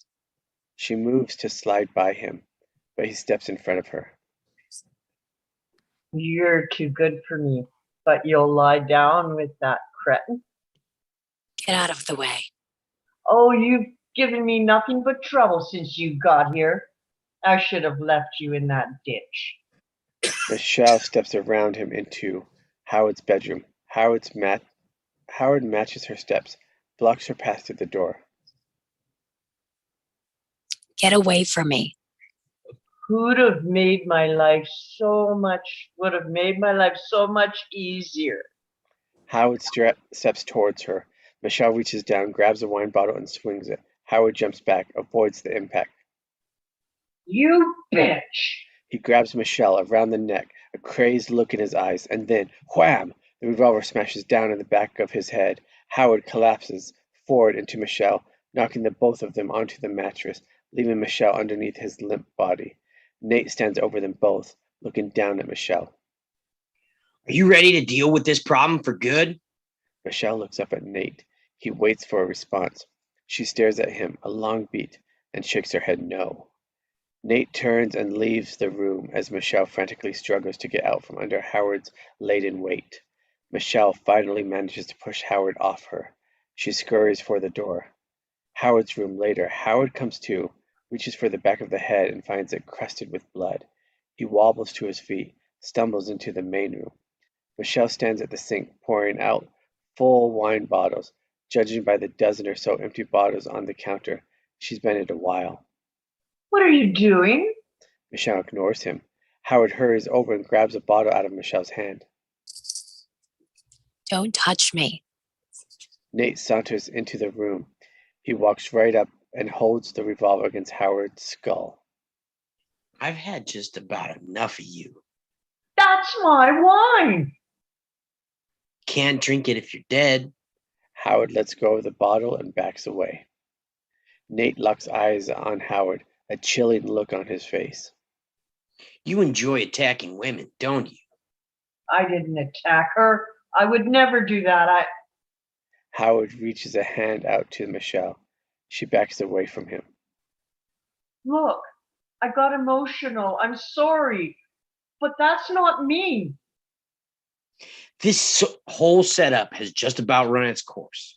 Michelle, go into the other room. Tears form in Michelle's eyes. Wait, no, Michelle, don't go. She turns away from Howard, walks into the bedroom and closes the door. Howard backs away from Nate. Nate grabs him by the scruff of the neck with one hand and holds the gun to his temple with the other. Up the stairs. Nate, please don't. Get up the fucking stairs. Nate shoves him forward. Howard stumbles, falls at the bottom of the stairs. Tears form in his eyes. Nate kicks Howard in the butt. Move. Please, no. It's not like I didn't give you enough chances. Howard stumbles to his feet. Nate shoves the gun barrel in his back and pushes him into the stairwell. Don't. Nate, please. What do I have to do? I'll do anything. Nate pulls out the keys. Small bedroom. Michelle stands with her ear to the door, listening. You can't do this. It's murder. Tears form in her eyes. We can work this out. I'll stay out of your way. You won't even know I'm here. Michelle reaches for the door handle, hesitates. Please, Nate, please. Michelle pulls open the door and rushes to the stairwell. No, stop. Nate keeps his eyes on Howard, who's kneeling on the stairs. Don't do it, Nate. Nate pauses, considering. Howard looks up at him with pleading eyes. Nate pushes Howard back down the stairs. Oh, thank you. Shut up. Howard stumbles into the main room. Nate follows on his heels. There's going to be some changes. You stay in your room. Always. You're going to, you want to come out, you ask for my permission. And you do it when she's not out here. You don't go anywhere, or you don't go anywhere near her, no matter what. Got me? Okay, however you... And stop talking. I've had enough of you for a lifetime. So, do us all a favor and shut the fuck up. Nate sneers at Howard. Howard returns an empty look. Something has snapped inside both of them. Howard's room, later. Howard sits at the edge of his bed. He doesn't move an inch. There's a feral look in his eyes. Small bedroom. Michelle awakens next to Nate from a bad dream. Cold sweat runs down her face. She shivers. You okay? Yeah. She burrows into his arms. He pushes her away, pulls off the covers. I gotta piss. Nate climbs out of bed and crosses to the door. He unlocks it, walks out, closing it behind him. Michelle hears the sound of Nate locking the door from the outside. She curls into her pillow, eyes flooded closed. Main room morning. Howard sits at the table, fiddling with the radio. Michelle walks in, rubbing her eyes from sleep. She scans the room, then walks into Howard's room. A moment later, she comes back in, wide awake. Where's Nate? Howard looks up, mulls over his answer. Where is he? There's a long beat before Howard responds. Said he heard something outside. He decided to go have a look. How long has he been gone? Couple of hours.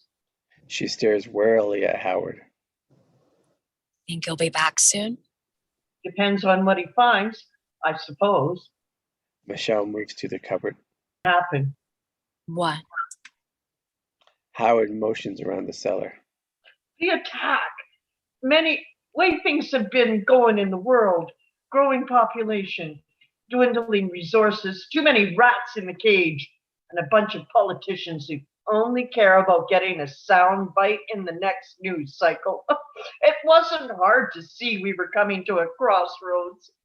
But that's the problem with people. They're so damn entitled, so insistent on believing in whatever it is that they want to be true.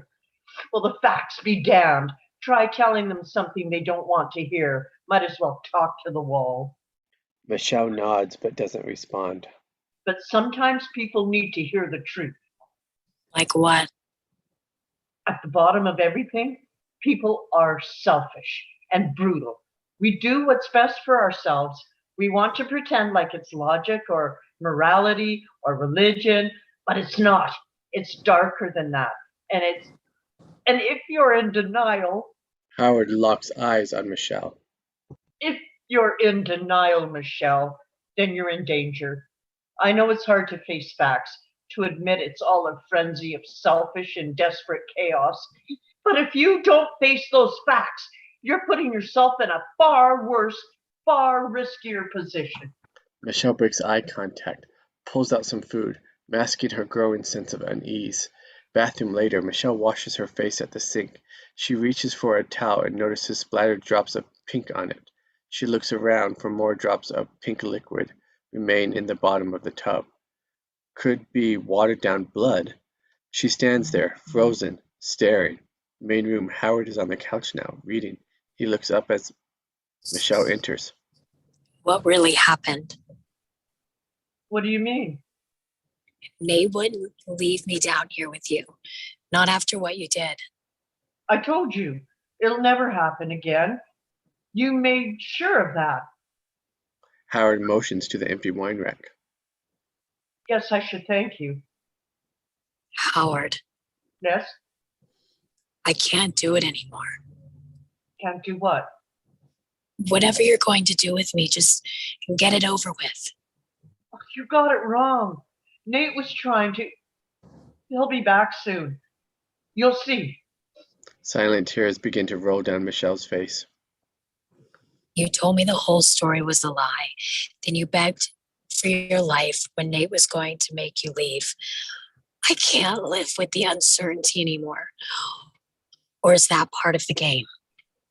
I'm sorry. I lied to you earlier. I needed the keys. I needed to get out. Nate was going to kill me. So what? You killed him first? Michelle, I'm not going to do anything to you. I've never hurt you. You're like my own daughter. And you're like my father. He was a lying son of a bitch. Michelle's lips quiver. She crumples against the wall. Stop crying. I'm trying to help you. That's all I've ever done. Michelle heaves. Howard aches for her, but he knows better than to approach. It's going to be all right. And then a rumble echoes from outside. Gravel crunches under something heavy, something big, and it's coming closer. Howard flips off the lights, leaving only a weak beam of sunlight from the tiny window at the top of the stairwell. Don't make a noise. The vehicle stops above them. The engine cuts out. An unnerving silence. What if it's help? What if it's not? Howard moves towards Michelle, who stands in near darkness, looking up the stairwell, waiting. Maybe it's Nate.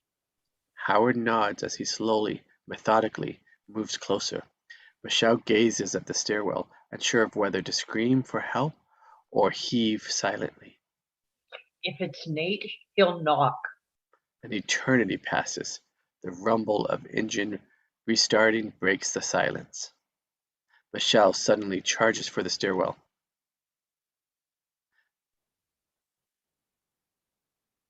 And screams. Help! Help! Howard tackles her, covers her mouth. The engine cuts out again. Michelle bites Howard, pulls free for a moment, but he pulls her back. They struggle across the floor, and now there's pounding on the stairwell door, louder and louder. Michelle squirms. Howard holds her down. He drags her toward a kitchen drawer and reaches into it. She bites him again, but as she does so, he plunges a syringe into her arm. Bang, bang, bang from the stairwell. Michelle stops struggling. Bang, bang, bang. Her eyes close. The pounding stops as Michelle fades into unconsciousness. She hears the engine firing up, the vehicle pulling away. Howard watches Michelle, a sad look on his face. Exterior, Michelle's car night flashback. Michelle's car squirrels across the road, her eyes wide in pure terror, and the car careens over the ledge, the back tires catching and flipping it. It rolls down to the bottom of the ditch, all broken glass and bending metal. Then sudden silence as it comes to a rest. The darkness is pierced by a set of headlights, pulling to a stop on the road above. Someone climbs out of the vehicle and steps into the beams of light, then begins climbing down the side of the embankment. Interior, Michelle's car continuous. She's upside down, belted into her seat. The door is crushed to her side, blood gushing from her head, eyes slit open in semi-consciousness. A sudden shriek from the door, but it refuses to open. Another louder shriek, and again and again. The door is slowly pried open, and finally the door gives, swings open, revealing Howard. Standing above Michelle, looking down at her, the expression on his face, hard to read. Don't worry, everything's going to be all right. As Howard reaches down for Michelle, she slips into unconsciousness. Interior small bedroom, Michelle wakes up, alone on the mattress where it all started. She gets to her feet, crosses the room, and pulls on the door. It's locked. She leans in, examines the deadbolt lock above the door handle. There are 2 flathead screws facing her. She touches them with her fingers, an idea forming. Michelle bangs on the door. She waits. Come on, I gotta use the bathroom. Footsteps approach. The lock clicks. The door opens. Morning.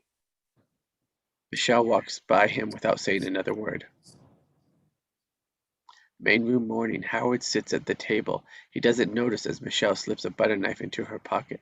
Michelle opens the cupboard and reaches to the very back and pulls out 5 bottles of wine. Howard sees them lined up on the counter. Where did those come from? Nate had me hide some bottles. Said we should have them for special occasions. And what's so special about today? It's my birthday. Michelle starts opening the wine. Howard steps over, takes the bottle from her. Still, kind of early for that, wouldn't you say? Howard looks down at the bottle in his hand, clearly tempted. You got some big plans that I don't know about? She puts her hand back on the bottle. Her fingers slightly overlap Howard's fingers.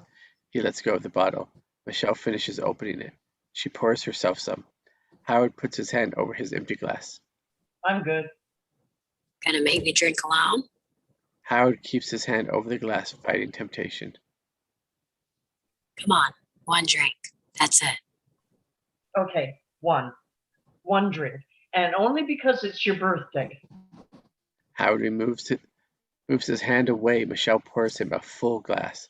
Main room later, as the second bottle has been opened, Michelle and Howard sit at the table.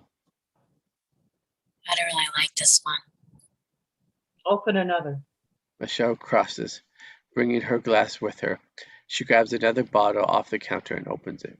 While Howard isn't looking, she pours her own full glass down the drain. Michelle stumbles, nearly falls on her way back to the table. Careful, maybe you've had too much. Maybe I haven't had enough. She pours herself a full glass and tops off Howard. Normally, you don't mix Chardonnay and Shiraz, you know. Hell. He tastes a bit. Makes a half-decent rosé. Michelle offers a smile, clinks glasses with Howard. Main room, later. Michelle is on the couch, eyes barely open. There's a fourth bottle on the table in front of Howard. I miss beer. Wine's too strong. Well, if you didn't guzzle it down so quickly. And I miss Pepsi and Starbucks and lasagna and chocolate chip cookie dough. Oh, we have some freeze-dried lasagna somewhere. Uh-huh. She's fading, her eyes close, and she slumps on the couch. All right, Missy, I think it's time for a nap. Howard stands, a bit wobbly himself. He walks over to Michelle and pulls her to her feet. She moans softly. Howard takes Michelle to her room, keeping her on more or less a straight line. Michelle's room. Howard sets Michelle down on her bed. She rolls over and curls into a ball. There you go. Nothing a bit of sleep won't sort out. He gently pulls a blanket over her as she sinks into the bed. Howard stands up and watches for a moment, a soft, wistful look on his face. Then he reaches into her purse, which lies next to the bed. He digs around and pulls out her wallet. Michelle watches him anxiously through half-closed eyes. Howard pulls out her driver's license, stares at it a beat, then tosses it on the mattress next to her. Hope you hid some more wine. Looks like we'll be doing this again in 6 months for your real birthday. Michelle's eyes pop wide open. Howard turns and walks out. Main room. Howard closes the door to Michelle's room and locks it with his key. Michelle's room. Michelle lies on the mattress, completely still, eyes wide open, sober and aware. She slips out of bed, in complete control of her senses. Michelle puts the butter knife from her back pocket and approaches the lock. The two flathead screws face Michelle. The butter knife is just thin enough to fit into the grooves. She goes to work loosening the screws. Main room. Howard sits at the table and pours himself another glass of wine. He takes a big gulp and shakes his head disappointedly. Michelle's room later. The screws have been removed from the deadbolt. Michelle has her ear to the door, listening to. Main room continues. Howard, face down on the table, snoring. A fifth bottle of wine half empty in front of him. The lock on Michelle's door pops out of its hole, and the door swings open. Michelle hurries into the room and begins sifting through Howard's pockets. She finds the keys and crosses to the metal door and locks it. Michelle pulls open the door and finds a hazmat suit, along with a gun and a set of car keys. Michelle grabs the car keys, tucks the gun in her waistband, and grabs the suit. Interior bathroom moments later. Michelle pulls on the hazmat suit. She checks herself in the mirror and then exits. Interior main room continues. Michelle walks by a passed out Howard, heads up the stairwell. Stairwell continues. Michelle reaches the top of the stairwell and goes to the key ring, but the key to the door is missing. She frantically goes through the keys again, still not there. She tries other keys, but none of them work. Main room moments later. Michelle returns to the bottom of the stairs and scans the room looking for the key.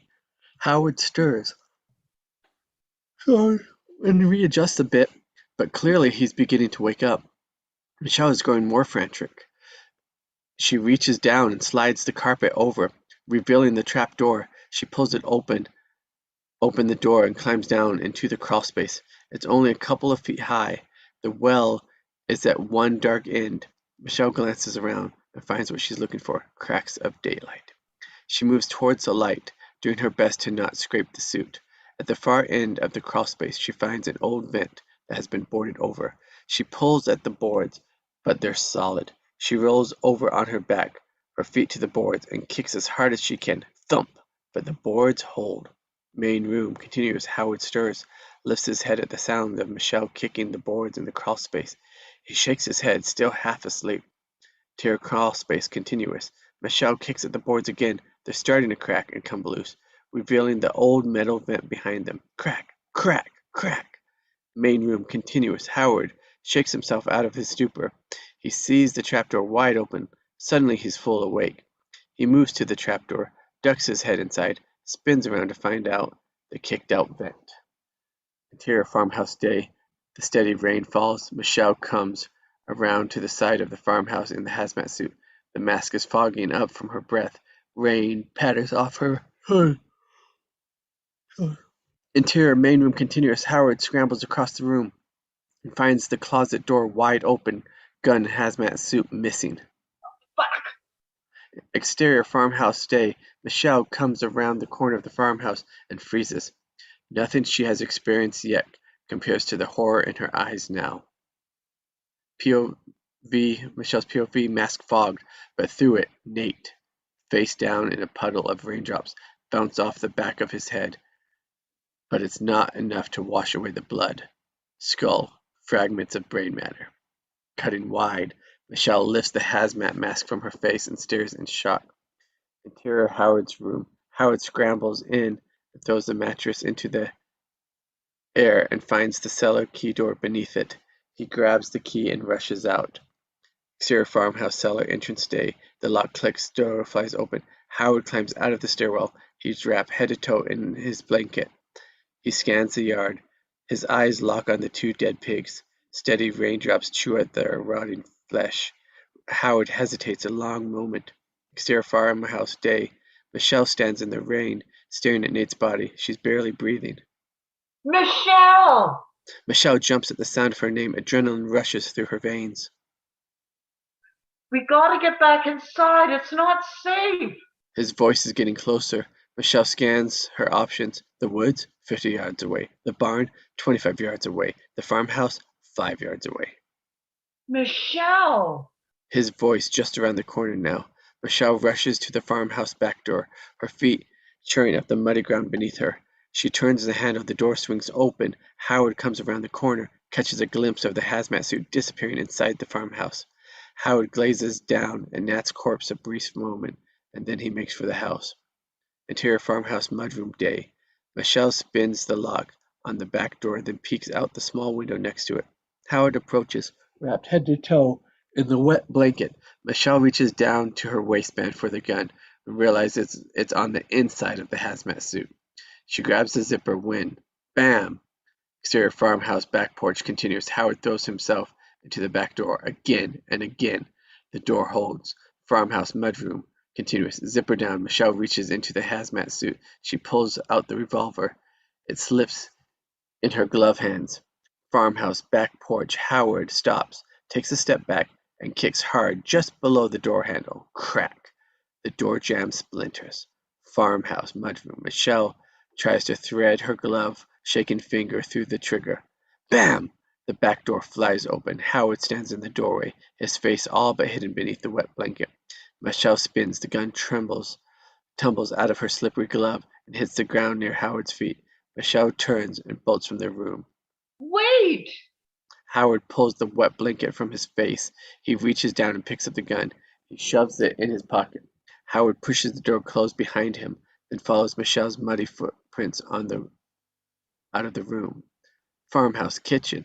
Michelle rushes into the kitchen over the counter, where she starts tearing through the kitchen drawers. You're not safe! No shit. Michelle flings aside a silverware tray. She's done with butter knives. She rips open another drawer. Hallway, day, down the long corridor. Howard closes in, watching Michelle move frantically in the kitchen with her back to him. I didn't have a chance. You didn't know Nate like I did. He was dangerous. I did it for us. Kitchen, day. Howard, now visible in the hallway behind her. He moves slowly, talks calmly. He was going to kill me. I had to protect myself. Michelle, still rooting through the drawers, looking for something, anything she could use as a weapon. Want me to finish the job? Howard steps into the kitchen. You don't have to love me. You don't even have to like me. But please don't leave me. I don't want to be alone. I'll never hurt you. You can trust me. Trust you? You're a murderer. It was self-defense. I don't believe you. Michelle stops searching. She stands at the counter, frozen, but stays facing the other way. Michelle's POV, a reflection in the rain-coated window. Howard approaches from behind. Kitchen day. Howard's close enough to touch her. He reaches out. I won't let you leave. Michelle spins, butcher knife gripped in her hand. You can't stop me. The blade slices through the wet blanket and covers Howard. He stumbles, falls to his butt, taking the knife with him. Michelle bolts towards the rear stairway. Howard looks down, a big slice through his wet blanket, but the blade only grazed his chest. Howard pulls the gun from his pocket as he gets to his feet. Farmhouse back stairwell.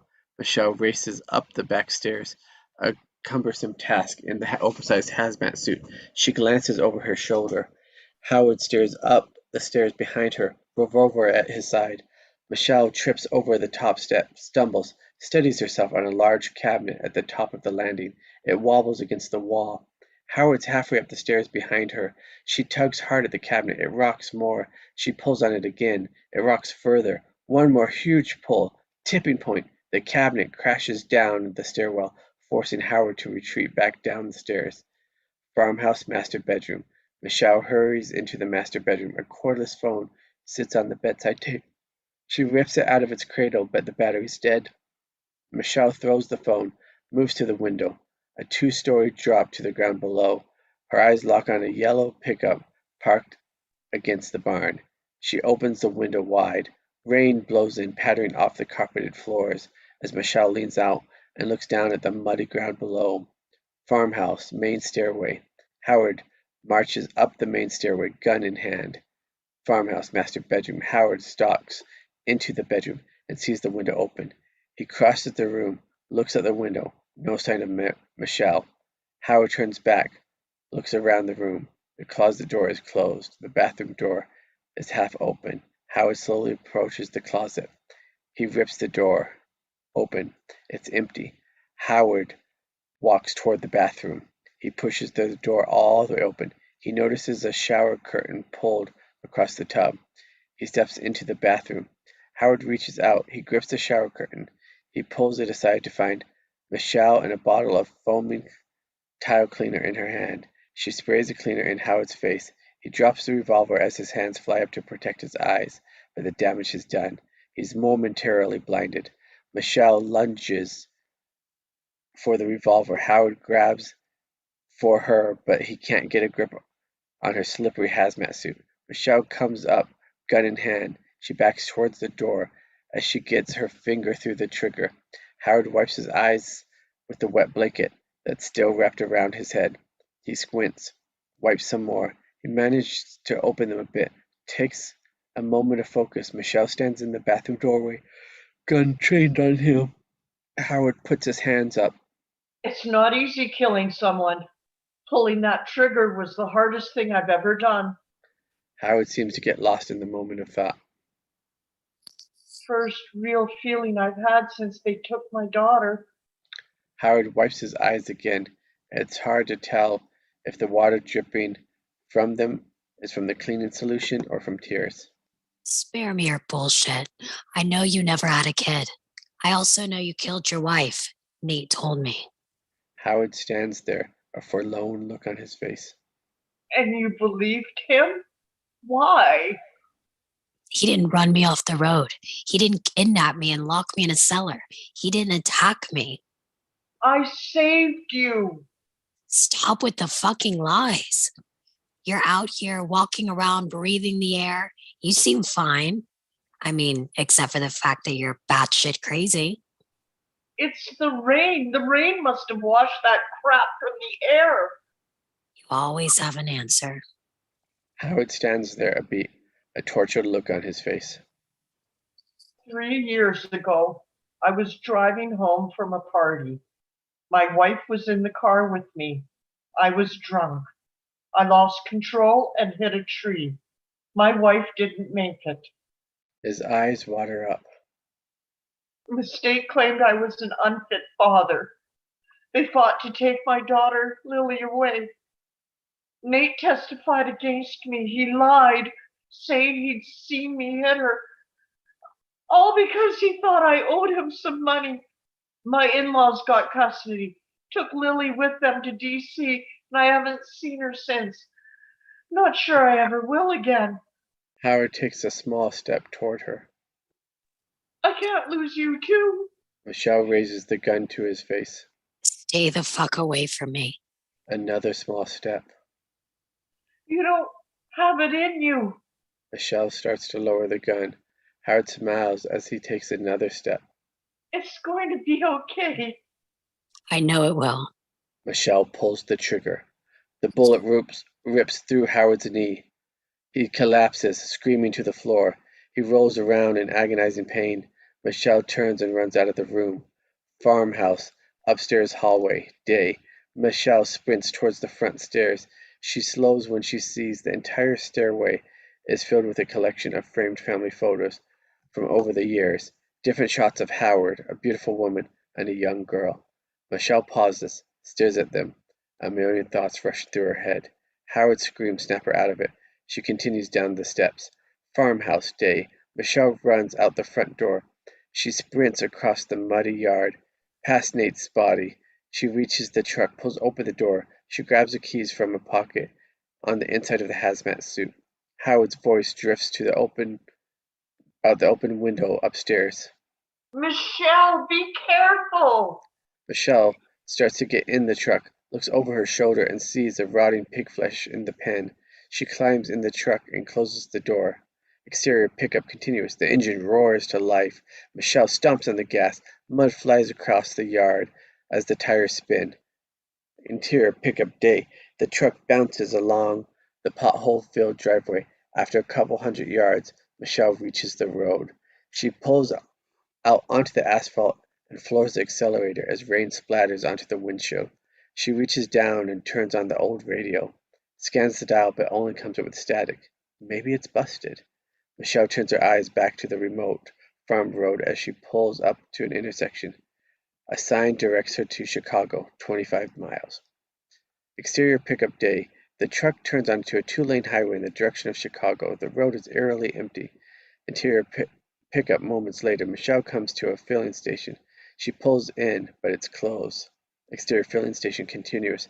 Michelle climbs out of the truck and walks up to the filling station door, looks in, knocks. She walks around to the side of the building and sees two payphones. Michelle moves to the first phone, lifts the receiver. There's no dial tone. She dials 911 anyway. Nothing happens. She picks up the receiver on the second phone. Same problem. She flips over the lever, trying to get something. Her gut is churning by this point. Michelle drops the receiver. She heads back to the truck and climbs in. Interior pickup later. The rain has stopped. Michelle has driven out of the storm. She speeds up the hill, passes a roadside Chicago, 10 miles. The road is still completely empty. Just Michelle, the pickup, and Michelle's growing sense of foreboding. The truck has almost reached the top of the hill. It's clear there will be a vantage point as she crests. Michelle's anticipation grows. Her heart thumps. Her eyes widen. Pickup, continuous, front angle. The truck crests the hill. It slows, pulling forward into a close-up on Michelle, not breathing. A look of horror on her face. Shock doesn't even begin to explain what she's going through. Michelle's POV, the downtown Chicago skyline, reduced to smoking rubble. Interior pickup day. Michelle stares out at the decimation. Her lips quiver. Her heart pounds. She slowly pulls down the mask on the hazmat suit before taking a breath. Smash to black. Roll credits. Oh, and that is 10 Cloverfield Lane. Good. Good job, guys. Sorry you got shot in the knee, Vicky. I know you're just trying to help. I can't believe I was right. You're the bad guy. I know. I was the bad guy. I was a dick. I apologize. I shouldn't have done that, No good deed goes unpunished. I'm just kidding. Yeah, all right. Yeah, if no good deed goes unpunished, then what happens to bad deeds? They just get away scot-free or what? Apparently. Yep, that's how it works. That's right logic, right? No, just kidding. So what'd you guys think? Good. I really like the intro, man. The intro pulls you straight into it. I love that. Super, super quick. They did like a different format of montages, just like kind of like less than one sentence, like bam, bam, bam, bam, bam, bam. Here we go. Here's the world. Let's go. I did like the way the writing was done. There are definitely a few things different from the movie. I haven't seen it for years. Morgan, how long ago did you see the movie? Do you notice differences or? I haven't seen it in so long. Um, but I felt like the movie felt really quick, and this also, just reading the script also felt really quick. Mm. Yeah, I really like the writing. Did you guys get bored at any moment? Did you ever feel like it staled, or no? It always felt like still more was growing and Yeah, no, happening. there's a lot of conflict in there and a lot of mystery baked into it, and who's going where, and a lot of power struggles and a lot of dynamics, a lot of group dynamics in a small contained setting. Exactly. I think it's kind of cool how you guys like didn't get bored and you're into it, and it's basically one location. Like at the end, they show some stuff from the party. Now they show stuff from the farmhouse and the gas station, but it's basically one location and three people, and that's it. Like one other guy in the flashback, and it kept your interest. So Yeah. yeah, Yeah, I've been in a two-man play before, and I had audience members tell me afterwards that they kept expecting someone else to come out on stage. And yet, in the same breath, we were doing enough. There was enough action, and we did keep the interest. It's just that people don't expect there to be only 2 or 3 or 4 people. hmm I think it was just fine with how many people there were. Yeah. and again, like with limitations, they wrote where that makes sense. Like kind of like if they're in a bunker and if the world did actually whatever happened for whatever reason. Yeah. Because again, in the movie, it's a different reason. And as Clint was looking for the script, he saw, like, we're looking for 10 Cloverfield Lane, and the name of the script is The Cellar, and he was saying working title. And I have nothing to base this on. This is just a guess. Is that someone wrote this as like their own spec script, nothing to do with Cloverfield at all. And then the people that made Cloverfield and that IP and that property saw this good script and say, hey, we can make these few tweaks and change it and make it work for our IP. Just slap that name on it and get more audiences. Yeah. Yeah. I absolutely loved the introduction to Howard, right? When they brought it in, it was like, where did I write it down? Yeah, it was something like, we'll get to know this man later. For now, he's the punching bag, right? And she's like punching him. And I just love that. That was awesome. That is really cool. And like lots of times they say, hey, don't do flashbacks. Don't. And I'm not a big fan of flashbacks, but the way they used them in here to like show these glimpses of what really happened and show glimpses of Howard in a very bad light from her perspective, what she's able to see and piece together, I think like really added to the conflict and the mystery of the script. So it's like, that's using a flashback. Yeah. Yeah, definitely. And it shows like, because she does kind of oscillate between like, is Howard really working with me or for me, or is Nate? And it plays out through the flashbacks. When she like starts to go towards Nate, that's when she gets up to the point in the flashback where it looks like he got run off the road, right? And then when she starts questioning Nate, then she sees that he's come to help her. You know what I mean? But it's still left in this gray area, so you're not given an answer, right? Like that has to keep coming, and all of the answers or all of the mysteries, all the spin-offs, how Nate got killed, when he got killed, what happened, everything, all of those answers are left until the point when she crests that hill and sees that Chicago is in fact destroyed. Sweet. And how he kept saying the same thing to her. I saved you. Mm-hmm. And he was just simply telling her that he saved her. I don't think he ran her off the road. And something I expected to be revealed was that the yellow truck actually belonged to Nate. But that never happened. So yeah. Yeah, it's kind of cool where your mind goes when you're reading different things though and sees different things. Yeah, I mean, if it was truly a bad thing, but like again, I think just her memory of seeing it there, and like probably someone just trying to say, "Hey, you're driving drunk," you know what I mean? Like I've honked at people at night or flashed the lights, like, "Hey, like you're going over the lines. Wake up, get off the freeway, whatever." Yeah. And stuff. I do that during the daytime, man. Oh. I jumped over you guys telling more about yourselves in case you guys have to go and can't talk more. So if we can talk more after this, hopefully this doesn't kill the momentum. But tell them, let's do the usuals. I'm Jacob Patrick. You can find me at jacobpatrick.com or here every week. Like and subscribe. And we'll go reverse order this time. Morgan Toll. Hi, I'm Morgan Toll, and I am sorry for all the distractions in the background and possibly the noise you may have heard. But you can find me on Instagram at Morgan Elizabeth Toll. Awesome. You're just showing what's possible to do a Zoom table read while like going around everywhere. You know what I mean? Still possible.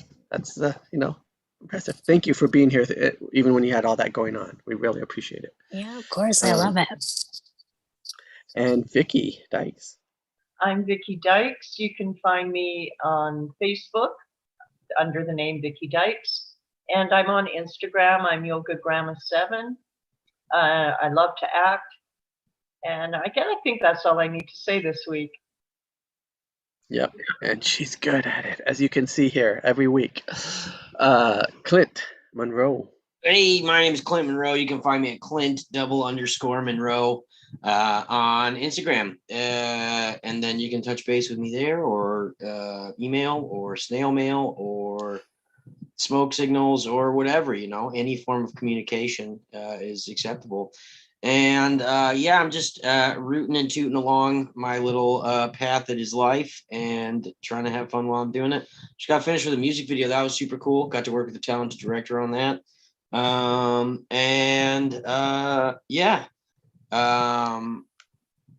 That's about it for me.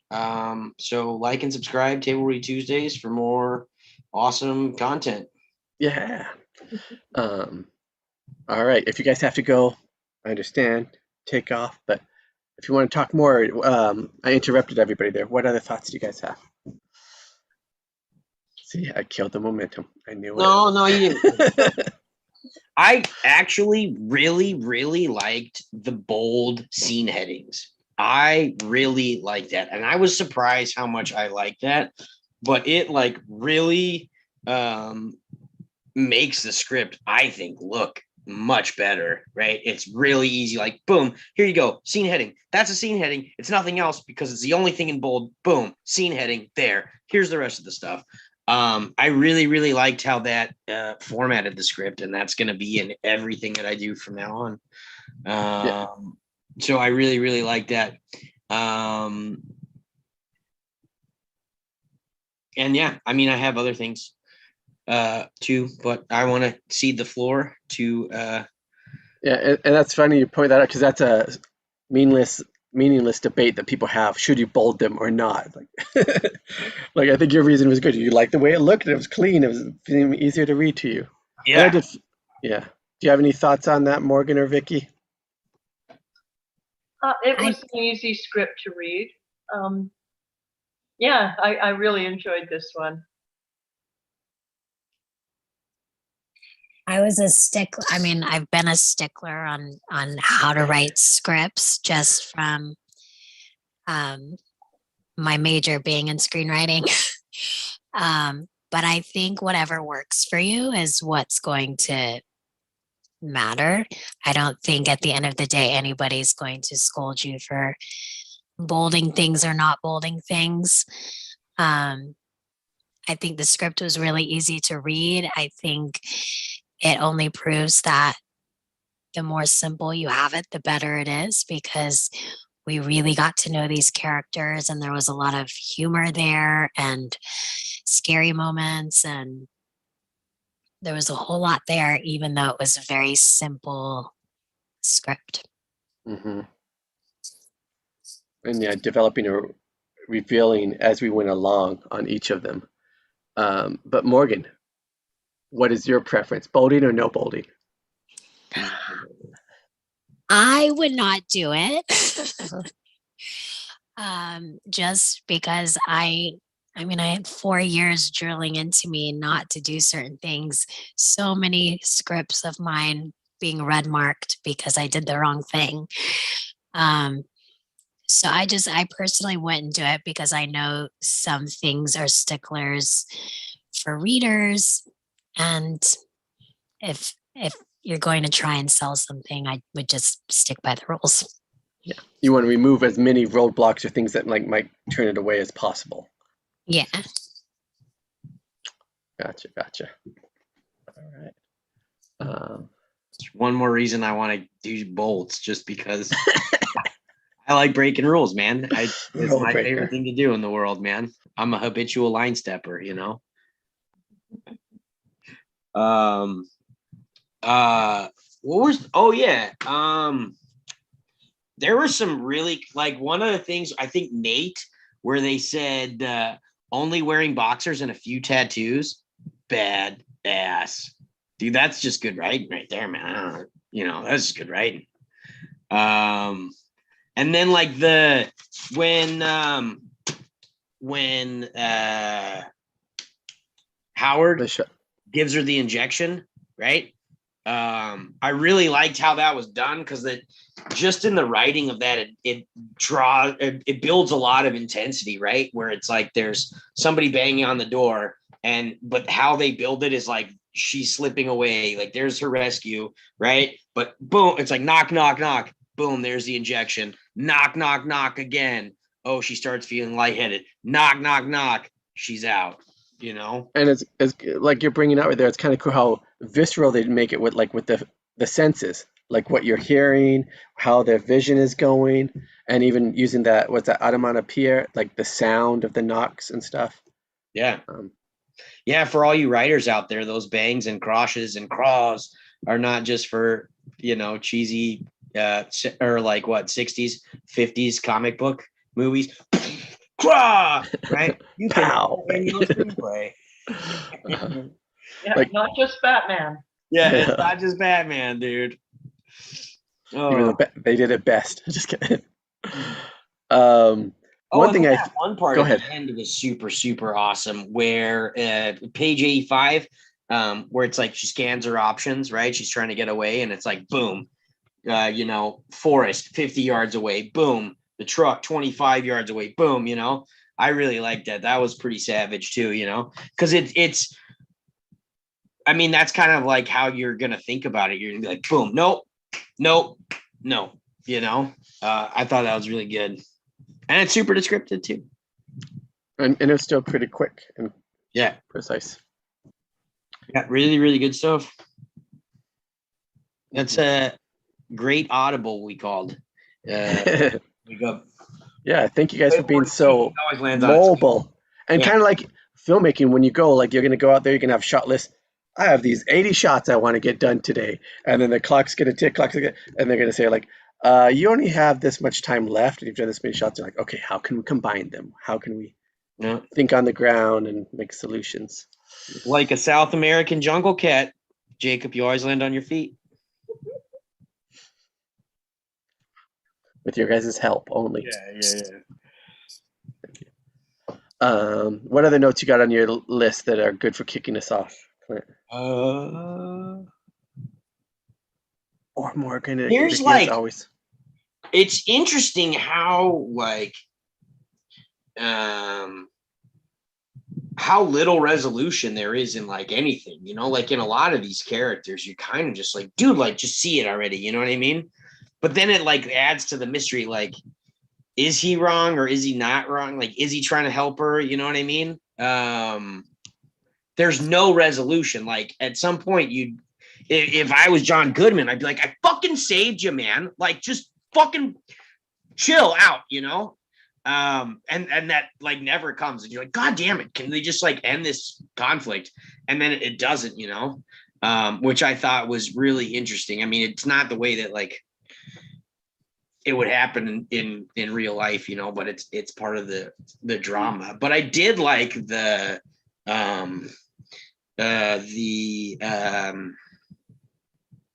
group dynamics of that, right?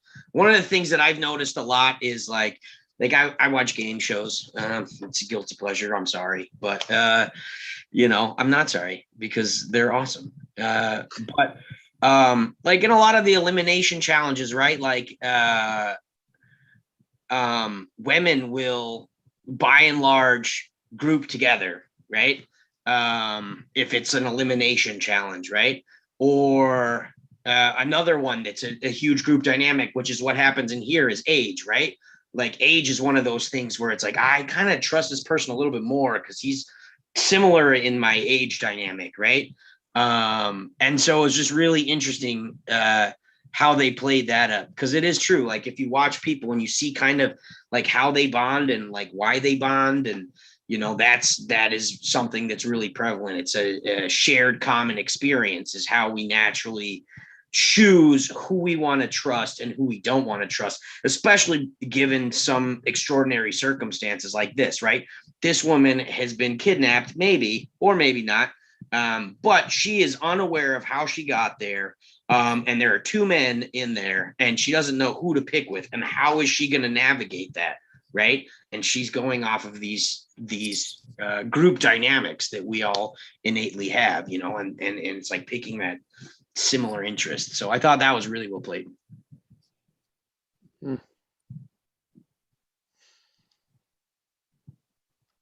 What other thoughts you guys got? I think my thought well is almost dry. No. Yeah. Anybody else? Anybody else got thoughts? I just liked there was so much personality in the way that it was written.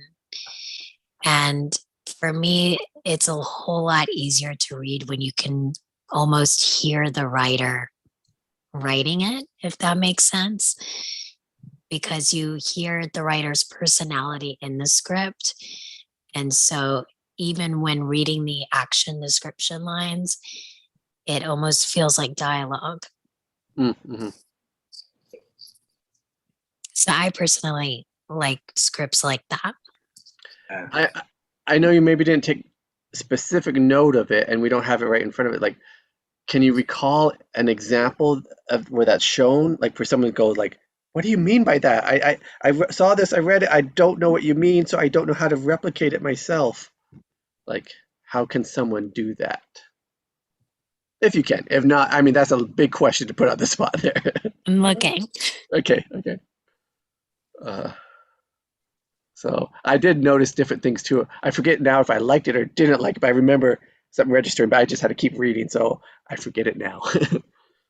Well, I don't remember the exact moment, Yeah. but there's a moment where the writer questions something in the action description. Yeah, I remember that. I think they did it like twice. Like, he's doing this to her or something, or is he, or something like that. Yeah. Yeah, it's almost like the writer's having a conversation with us, and we're listening to them. Yeah, and I always feel like it's kind of like a little hint to the director too. Like they say, don't direct the page, but it's like give this feeling of like, don't give away the answer of if it is this way or not. Give that feeling of where there's still a question there. Yeah, like the last flashback was one of those for sure, where right, the previous flashback is up until she gets driven off of the road, right? Then she starts questioning Nate a little bit, and then that's when she starts seeing that he comes up to help her, right? But then it says like, but you can't really tell what his facial expressions are. So you can't tell if he's like coming to rescue her or coming to kidnap her after running her off the road. So it's still not quite there, But again, I think it was, was it Henry that was in the yellow truck instead of Nate? Yeah, and it's funny, like the first one, I don't know if this would be that unreliable narrator or whatever, but she at first was we were seeing all those memories from her eyes, and then the last one we saw, it's the one that she doesn't know about, she didn't see because she's still like passed out in the car, and we guess omniscient or whatever. Mm-hmm. So that's interesting. Switch. All right, so what do you guys think? Do you think people should try and make like smaller films that they can possibly make on their own and make themselves? And Yeah. This is a good sample how to do it, or example. Someone who did I it think right. what's cool too is like, I mean, as you were talking about, how maybe this was a, spec script that somebody found and was like, hey, let's bring this into the Cloverfield universe. But like, I mean, there's a million stories that you could tell off of this whole thing. Like, the world just ended. What happened? Where were you? Where were you when that happened? You know what I mean? Where were you when the world ended? Where was your family? What were your first thoughts? I mean, there's a million stories you can tell through that.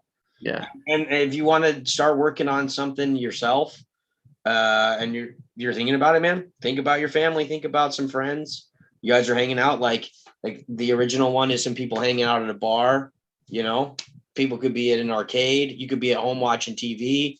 You could be at a grocery store. It could be, there could be like an epic toilet paper shortage, like there was. That would never happen. That's unbelievable. Yeah. And you could be waiting in line or like bum rushing trying to get toilet paper. There could be some guys at on the back of a truck where they mount it on, like, those machine guns that they mount on the back of a truck, and they could be driving through Costco parking lots trying to take toilet paper from people. You know what I mean? Many different stories you could do. For this film, like a lot of people could maybe try to do, I'm going to do one location. I'm going to do this. But you don't want to just copy something. And if you do it, you want to make it feel new or fresh, so it's not just lost among all the others.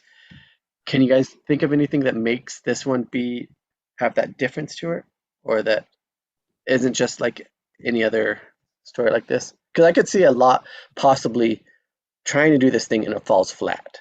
Like it gets boring in the middle, it gets lost.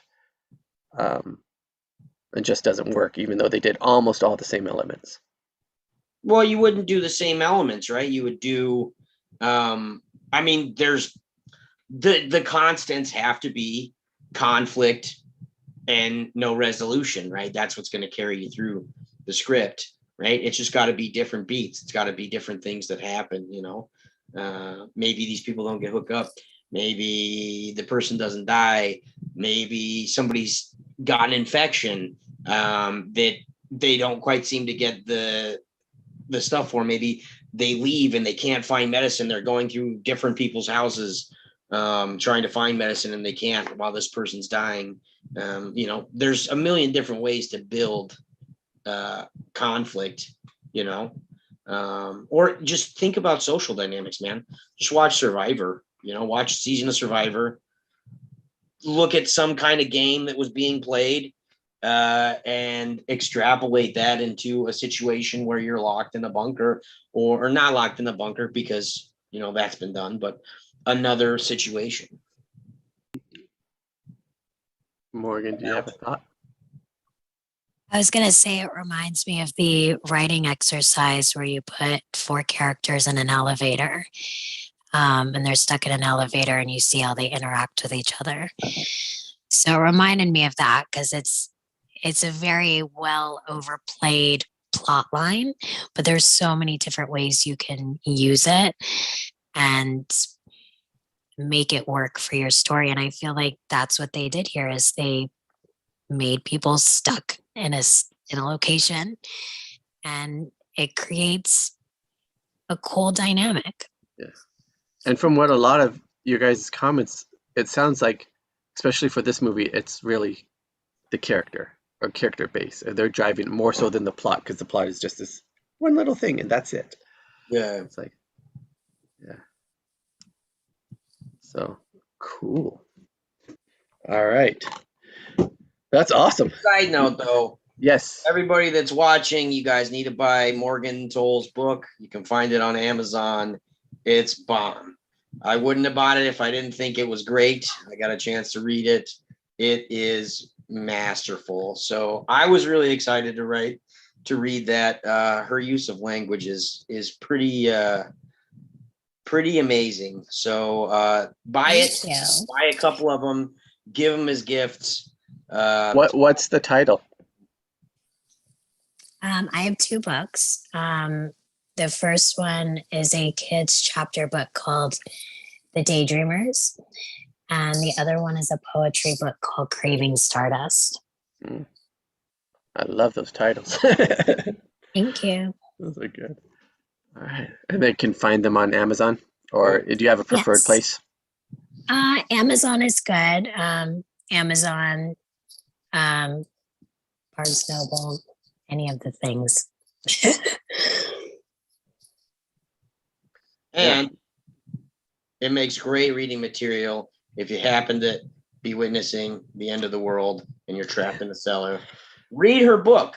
Don't buy even kidnap just to keep it people there. Just kidding. and get drunk and shoot people. Just read a book. Read Morgan Toll's Craving Stardust. Yeah. Buy those books. So she also has done screenplays. You can hire her for screenplays too. True. Yes. All right. Awesome reading. Awesome after read discussion, you guys. I think it was great. So thank you everyone for being here so much. And we'll see you guys again next week. All right. Be safe. See ya. Bye. Bye.